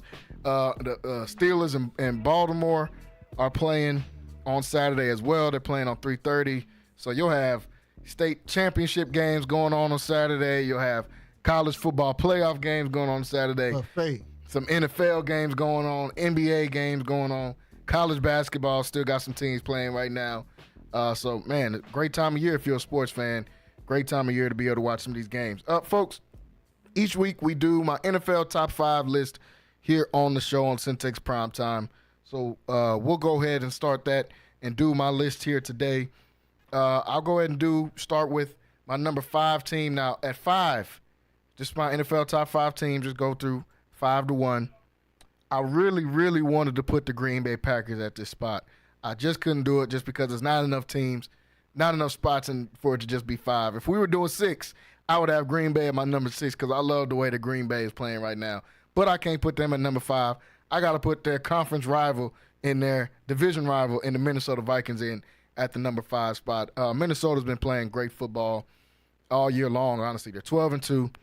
They're coming in now, winning some really big games. Sam Darnold still playing well. Brian Flores still coaching up that defense. Kevin O'Connell scheming the game just in a perfect way for Sam Darnold, honestly. They're doing a great job, sitting at 12-2 right now, and actually have a chance to take the lead away from the Detroit Lions. They got the same record, they're sitting at 12-2. So I got Minnesota at number 5. And number 4, this is where the list starts to shake up a little bit as far as my last few weeks. I've had this team high for the last few weeks, but I got to drop them because it's just too much. I got to put the Detroit Lions at number 4. Now, this is a huge drop because I had Detroit all the way at number 1 for the last 2 weeks, and now I'm dropping them way to the back of my list to number 4, and we all know the reasons why. It's this defense and these injuries. You cannot overcome this many injuries. I'm sorry to all my Detroit fans. I got family from Detroit. I love this Detroit Lions team. I like Dan Campbell. But you just cannot overcome this many injuries, in my opinion, to the defensive side. You've lost your 3 best defensive linemen, multiple injuries into your secondary. Now you lose one of your most pivotal pieces on offense, like a David Montgomery, even though they still have Jahmyr Gibbs, who I love. I think he's a top 5 back in the league, and he'll get a chance to show that now that he's going to get more carries. But David Montgomery was the thunder to his lightning. He was the guy that you give it to in those goal line situations. Still just battling injuries. I think they had another injury to their offensive line. At this point, the injuries are just getting too crazy. I've had Detroit at the top. They're still 12-2, but I got to drop them all the way back. Matter of fact, I think Minnesota's actually going to pass them to end up earning that number 1 spot in that NFC North, because Detroit's going to struggle through some more of these games in these last couple of weeks. At my number 3 spot, I've got the Buffalo Bills. Buffalo just beat this Detroit team. Now, Buffalo did struggle against the Los Angeles Rams the week before that, but we just got done talking about Josh Allen, how great he's been playing, how great he's got this Buffalo offense going. Their defense is still shaky. As a matter of fact, it's getting worse as it seemed to get further and further throughout the year. But this team did beat the Kansas City Chiefs. They do have the MVP frontrunner in Josh Allen. They still got Sean McDermott as their coach. And they still got playmakers on their defense that can make plays in big games, like a Von Miller, like a Gregory Rousseau, like a Terrell Bernard, the former Baylor Bear. They just got Matt Milano back at that linebacker spot as well. So I like the Buffalo Bills. They're sitting at 11-3 and still right behind Kansas City to be able to get that number 1 overall seed in the AFC. My number 2 spot, I got the Kansas City Chiefs. Kansas City is a team that I've kind of been dropping back further and further throughout the year. At this point, this is who this team is. This is just who they are. They're going to win close games. Their defense is still playing good. They give up big plays sometimes, and that definitely has to be addressed. And I'm sure that's going to be addressed even more now that Patrick Mahomes has an injury. And I still like this Kansas City Chiefs team. Now that Mahomes actually is getting some rest, I almost like this team even more. If Mahomes is going to have his injury, if they sit him like I think they should, I think they should just sit him for the rest of the regular season, because what are you playing for? You're playing for championships. You're not playing for a number 1 seed, or you've already clinched your division. You're going to have another AFC West title at the end of this year. I would just sit the dude, let him get ready for whether they got to play somebody the first weekend or they get a bye. We've seen Kansas City win with the number 1 seed. We've seen Kansas City win playing in the wild card round. This team can win any type of way you want to win. I think they need to sit Mahomes, and they'll be in great shape. But as of right now, they're still 13-1. Got a good win last weekend, even with Mahomes on his injury. And at number 1, I got on Monday, we had Sid Eichhart call in. I got his team at number 1, Philadelphia Eagles. Nobody's playing better football than this team right now. They go out and play a super tough Pittsburgh team who's been in and out of my top 5 list all year long. They play them, and they handle them. They pass the ball just like me and Wayne said last week on the show, that you're going to have to pass the ball against this Pittsburgh team. Saquon's not going to be able to run for 160 yards a game against the Pittsburgh Steelers defense with T.J. Watt and Cam Hayward and them boys. And that's exactly what they did. They go out there and pass the ball. A.J. Brown goes over 100 yards, does a little touchdown dance with Jalen Hurts. They kumbaya in the locker room. Everything seems to be working all right. Defense still playing good. Offense still clicking. Philadelphia Eagles playing like the best team in the league. Matter of fact, Philadelphia Eagles are the best team in the NFL, in my opinion. And they're playing great right now. Coach Nick Sirianni, a lot of criticism around him. Just seen him arguing with another coach. This guy likes to argue. We just seen him arguing with another coach last week. But they're still finding ways to win in Philadelphia. I think Philly is the scariest team in the NFL. Nobody really wants to play this team right now because they can beat you in multiple different ways. So that's my top 5 list. Philly number 1, Kansas City number 2, Buffalo 3, Detroit 4, and at 5 I got the Minnesota Vikings. Wayne, I'll let you take off with your list and see what discrepancies we have here in our list with each other.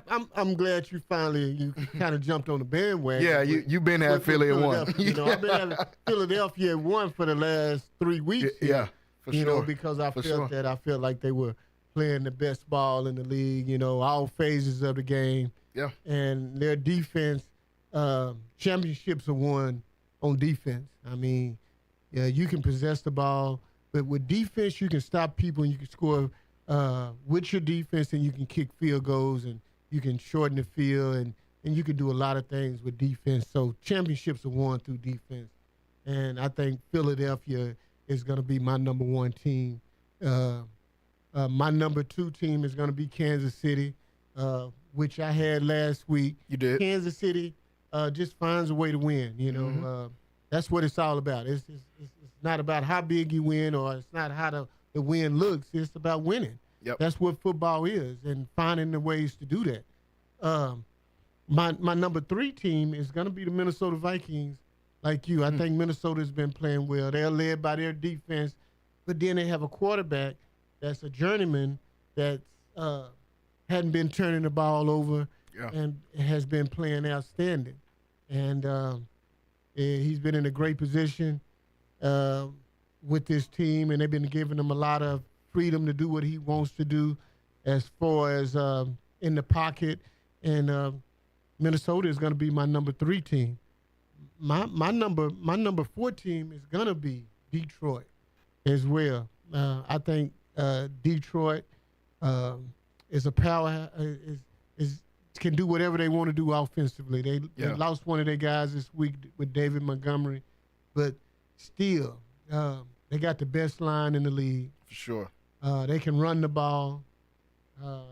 They can pass the ball, and they can just beat you and all. And they got a great tight end. So their skill positions are set. They got the best line, and then they have a quarterback that if he doesn't go out and turn over the ball, they can just score in numbers. And I think sometimes that'll lead the way. My number 5 team is not going to be the Buffalo Bills, even though the Buffalo Bills have been playing great. Their defense hadn't, and I'm going to take Green Bay. Green Bay, that gives me 3 teams from one division, which is Detroit, Minnesota, and Green Bay, which is the toughest division in football right now. Fact. But I think all of these guys are capable of winning any Sunday. And you talking about the game guys in the same division, and no one has no more than 3 losses, I'm thinking. And all the losses have come in the division, basically. So that's a tough division to play in. But 2 guys are going to be getting wild cards, and one is going to be getting the division championship. But that's my top 5. Like I said, I think Philadelphia is the toughest team. They play in all phases, led by their defense, and defense is the name of the game. And when you're playing NFL, and when you're playing football in December and January, you have to be led by your defense. So I'm seeing Philadelphia. I'm going to fast-track them to the Super Bowl. That's my pick to go to the Super Bowl this year. The only thing that can stop them is them. Yeah. You know, if these guys let distractions and the media outlets and all of these people come between them and try to talk about what's going on in the locker room with Hurts and Brown and pull these guys apart, and they let it pull them apart, they're the only thing that can stop them from winning. So if they play together and they go out and they play like they played in Pittsburgh, I'm going to fast-track them to the Super Bowl. I don't think anybody in the NFC can beat them right now. Yeah, I agree. I agree 100% with Philadelphia. I don't think anybody in the NFC got enough to beat them. They can beat you multiple ways. One thing that Kansas City has done in this back-to-back Super Bowl run that they've made, and the first one is very flashy. Mahomes is the new guy on the block. They had Tyreek Hill, all this stuff. What they've done in this last 2 is run the football and play defense, and that is the recipe for winning the championship, I think, since football has started on every level. We're going to see it in the state championship games. We're going to see it in the college football playoffs. We're going to see it here. If you play defense and you run that football, that is how you win the game, and that's exactly what the Eagles can do. Can they pass it? Yes, and I think they wanted to make a point to go out and prove that this weekend and getting the ball to A.J. Brown. I think him and Devontae Smith went over 100 yards in that game. But we know what they want to do. They want to run the football with Saquon Barkley. They want to run the football with Jalen Hurts. And get him in them short goal line yardage situations and push him into the end zone. And they want to play defense. They're going to get you in 3rd and long situations because their front 7, we talk about their pass rushers, they got a big Jordan Davis in the middle of it that can clog up those run lanes. They got Zach Bond, who's top 5 in tackles this year at linebacker. They got a Nakobe Dean, who people thought were going to be a bust, and he's been playing great football. So they can get you in those 3rd and long situations. Once they do that, Josh Sweat, Jalen Carter, Nolan Smith, those guys are coming after you. Yeah, and just another team with a great defense and they're set at skill position. They got 2 great receivers. Mm-hmm. They got a good tight end. They got a good running back. They got a quarterback that can run the ball. So basically, all they're doing is in 3 downs have to get 8 yards because on 4 down they can go out and do the tush, cush, push, Yeah. or whatever, and they can get 2 yards on that every play. Yeah. You know, so and they have a line. They have a line, probably the second best line in the whole NFL. Yep. And then they probably had the best defensive line in the NFL. The football games are won in the trenches. Mm-hmm. You know, so if you have good line play and that present on that interior, you'll win a lot of football games. And they need to play well during, like I said, December and January. Those guys playing well, you can win a lot of football games. Yeah, and like you said, football is one of the trenches. The quarterback obviously gets the most money. He touches the ball every single play. But when you run the football with those big boys in the trenches and hand the ball off, and when you can stop somebody on the other end, all the great dynasties that we've seen, including this Kansas City Chiefs dynasty. Chris Jones has won a lot of those games playing on that defensive line. Their offensive line has played great, and they probably rushed for over 100 yards in almost all those Super Bowl victories on some of the best defensive teams. You think back to the New England Patriots with Tom Brady. Yeah, Tom Brady was the steady force, but they were running that football in every single championship run that they made in the Patriots, and obviously they always played great defense. One of the last ones he won in New England was a game that they won, 13-7, 13-6 against the Los Angeles Rams, playing defense, running the football. You think back to the Cowboys in the 90s. Troy Aikman and Michael Irvin, yeah, they did their part. Emmitt Smith is getting 25, 30 carries, and they're gonna sick that D-line on you in the third and fourth quarter. So football is one of the trenches. Philadelphia, in my opinion, is the only team that's built like that can beat you every single way in all phases of football. They can do it with passing, they can do it with running, and they can do it with the defensive side of the ball. Like you said, I love Green Bay. I'd like to put Green Bay in your top 5. I wanted to put them in my top 5 too. Green Bay is really playing good football and not getting a lot of publicity. I said this earlier in the year. Jordan Love, I thought his first year starting, they were winning those games with Jordan Love on the team. But I've said it all year long. This year, they're winning games because of Jordan Love. Jordan Love is actually a really good quarterback. I was skeptical when they decided to pay him and was like, man, he only started a year. You know, you're going to go ahead and pay this dude right away. But obviously he picked up some of the good traits from Aaron Rodgers in his time of sitting behind Aaron Rodgers. And he has played like he's playing like a top-tier quarterback this year. He's got his team to a 10-4 record. They're another team that can run the football with Josh Jacobs. He added a whole nother dimension to this team when they went and got him. And their defense, they've been quietly building this defense for about 3 or 4 years. They got a lot of good guys on that defensive side of the football. And they're young. Yeah. And they're young. You know, and young energy, man. And it's a different thing. But, you know, one thing about my list is that all the teams on there have good defense. Minnesota is led by their defense. Only one is Detroit, which is led by their offense. But, you know, they have such a tremendous head coach that motivates his guys to go out and they'll you know, run through a wall for this guy. Mm-hmm. And he's a motivator, and he's got these guys playing well and believing in themselves, even if they don't have NFL talent on defense. Yeah. And like all those teams got really good defense, and Detroit doesn't have one, but they got a great coach, like you said, and they got a good defensive coordinator with Aaron Glenn. I think he's going to be a guy that's up for a lot of coaching jobs too when this summer comes around. So those are NFL top 5 lists. Folks, we got a few minutes left here on the show. Want to look at a couple of these games for this Week 16 slate that we got this week. And only a couple weeks left in the NFL season, folks. We're going to be in the playoffs already. If all my fantasy football players, you're in the playoffs right now. If you didn't get knocked out last week, we're already into the playoffs.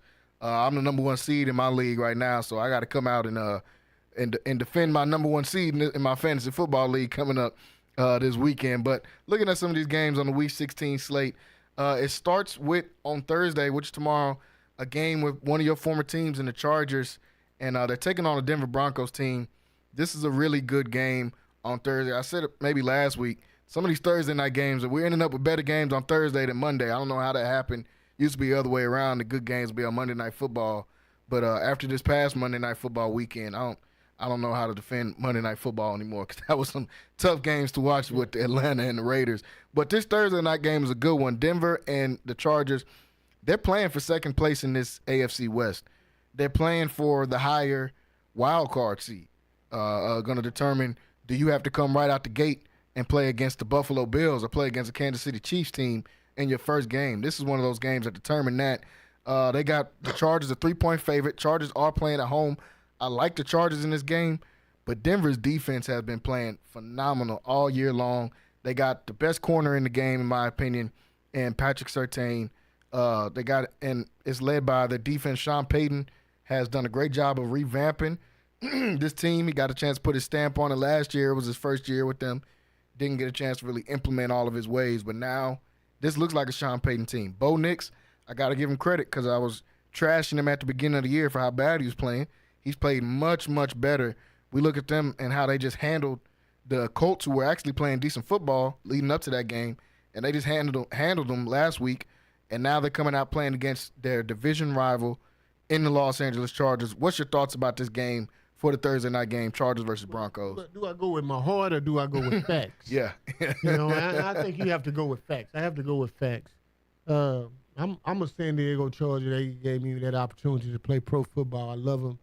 I try to go down there once a year, and, that's my organization. That's the team that paid me. But when you want to talk about facts, the Denver Broncos have been playing outstanding of late. Their defense, led by their defense as well. Like I say, teams that win, they have a good defensive balance. And I'm going to pick the Denver Broncos. And I just 4-game winning streak. Yeah, and the Chargers have kind of regressed. I think at the receiver spot they don't have a top star receiver out there. They don't have it at tight end. They only have it at quarterback. J.K. Dobbins was their running back, and he got hurt, and now you bring in another guy. I just don't think they can get it done offensively against the Broncos. I think it'll be a field goal type of game. I don't think it'll be a high-scoring game, but in those lower-scoring type of games, I think the defenses are the prime two talents of both of these teams, and I think that Denver will pull it out. Yeah, I'm not mad at that at all. Denver on a 4-game winning streak, like you said, playing great football, led by their defense. And they found a couple things on offense that worked. They didn't really have an offensive identity at the beginning of the year, and that's why they were dropping some of those games. But they found some things on offense that works for them. So that game is tomorrow, 7 o'clock. You can watch that game on Prime Video, Chargers versus the Broncos. Want to look over to the Saturday slate, and first game on the Saturday slate is my Houston Texans taking on the Kansas City Chiefs. Not sure if Patrick Mahomes is going to play or not in this game. Right now they got Kansas City as a 3.5-point favorite because they haven't come out and said anything about will Patrick Mahomes play or not play, or will it be Carson Wentz. But Kansas City is at home here. I'm going to take the Texans plus 3.5. I don't think that Patrick Mahomes is going to play in this game. And should he play in this game? Right now they're saying that he's got a chance of still playing in this game with the high ankle sprain. But Andy Reid has come out and said he's confident in Wentz if Mahomes has to go out. If Mahomes has to go out, I like the Houston Texans just because Carson Wentz is a decent backup, probably as good as a backup you're going to get in this league. But this Texans defense has been playing phenomenal. Our offense still not playing great, still not playing good football at all. Can't deny that. O-line still playing bad, but this defense is stepping up in a huge way. Daniil Hunter, Will Anderson, Derek Stingley Jr. is solidifying himself as a top 3 corner in this league. Really, I only like Patrick Surtain probably more than him at the corner spot, and he's got much better ball skills than Pat Surtain does as well. So they're right there for 1 and 2, in my opinion. But the DB's been playing great. Defense been playing great. I like Houston in this game if Mahomes doesn't play. What's your opinion on this Texans-Chiefs game? First of all, I think Kansas City should sit Mahomes. They got a 2-game cushion. Yeah. But you allow him to get healthy. And you want him to sit out this game where the Texans have a dominant defense. They hadn't been losing because of their defense. They have been losing because of their offense. For sure. And these guys get after you. They blitz, and they're going to get some hits on the quarterback. So I would rest him. But even if he does play, I don't think he'll be mobile enough to get around And I'm picking the Texans in this game. I think they'll just come out and dominate defense-wise. The same way with the Kansas City defense. I know the Texans can't block. Yeah. They don't have a line, but I see them handing the ball off to Mixon. I see them. They got a couple of receivers that they can throw deep to. Mm-hmm. But I just think that they take a hold of this game, and I think they beat Kansas City. Yeah, I think they'll be able to go out there and pick up a win, especially if Patrick Mahomes is not playing in this game. Last one I want to talk about, Pittsburgh Steelers versus Baltimore. Probably one of the last real rivalries we have in this league. A lot of them have kind of been watered down throughout the years, but Baltimore and Pittsburgh still has the same amount of steam that it's always had, in my opinion. And this is Lamar Jackson's kryptonite. So this is always going to be a good game and a game that people want to tune into because they want to see, is Lamar finally going to do to Pittsburgh what he's done to the entire rest of the league in his career, playing on this Saturday. And Baltimore needs this game. This is a chance for them to leapfrog Pittsburgh and take that number one spot. If I don't know who they'll get the tiebreaker to if Baltimore does win this game, but this is going to put them right there neck and neck for that number one spot. They'll both have the same record if Baltimore comes out with the win in this game. I like Baltimore to be able to win this one. It's at home in Baltimore. This time they're playing at M&T Bank Stadium. And they're a 6.5-point favorite. I think that's a little bit steep. I wouldn't pick anybody 6.5 points in this rivalry because every single game seems to come down to the last possession of the game when these two teams play against each other. I like Baltimore in this one. I think Lamar does have a better game. Do I see him having a 5-touchdown game like he just had? No. But I think he'll have a better game than what he had 4 weeks ago when these two teams played. What do you think about the Steelers and Baltimore playing on Saturday at Baltimore? Well, I think Lamar finally gets it done. I'm taking Baltimore. For one, I don't know what's going to happen with Pickens. Watt is hurt. T.J. Watt is hurt a little bit as well. But they say he's going to play. But I just think that Lamar and Baltimore Ravens are a better team. Talent-wise. But history has a way of repeating itself. That's why it's been done over 7 times. He's lost 7 times, and then that stuff doesn't lie. But I can tell you this. I can tell you that that's about to change this weekend. I think Baltimore and Lamar be ready for this matchup. I think they've been looking forward to this matchup, and this will get them one step ahead on the Pittsburgh Steelers and maybe get them that first round bye in the divisional playoffs. So we'll see what happens, and I'm giving that edge to Baltimore. Yeah, I like Baltimore in this one. Like you said, I think this is the game they get it done. Without T.J. Watt, especially if he doesn't play, he's banged up. And this offense looked completely different without George Pickens last week. So if he doesn't come out there and play, and even if he does play, I don't think he'll be playing 100% healthy. So I think that changes the game. And I think, honestly, this Pittsburgh team might just be running out of steam a little bit. I think they've been playing great football, and they're still going to play good football. But going into the playoffs, depending on who they get matched up with, I could easily see them on a first-round exit in this playoffs coming up. But still a great coach team, still a good defense if T.J. Watt finds a way to come out there and stay healthy. So this should be a good one, but I like Baltimore in this game. Folks, we're out of time here today. I want to thank everybody for tuning in with me today on Centex Sports Network, Infinity Sports Radio, and on Centex Magic 94.5. Getting ready for the La Vega game on Friday at 11 o'clock. We got one more episode of Centex Primetime tomorrow. We'll break down all the rest of these games on the NFL slate. We'll talk some more NBA. We'll talk a little bit of college hoops as well. So make sure you guys are getting ready to tune in tomorrow, 5 to 7 p.m. Also, the La Vega game, 11 o'clock on Friday morning. I hope you guys are getting ready for that one. Want to thank everybody for tuning in. Want to thank Wayne for jumping on the show with me today. We will see you guys tomorrow. Everybody have a great evening and happy holidays. Central Texas home for sports. It's Centex Sports Network and Infinity Sports. Catch all your in-depth sports analysis with the best. The hottest sports show in the evening is Centex Primetime, hosted by Jalen Gillis. Act like y'all know. Weekdays, 5 to 7. This is the Central Texas #1 leader in sports. Centex Sports Network. That's right, sports fans. We can talk about sports. And Infinity Sports. It's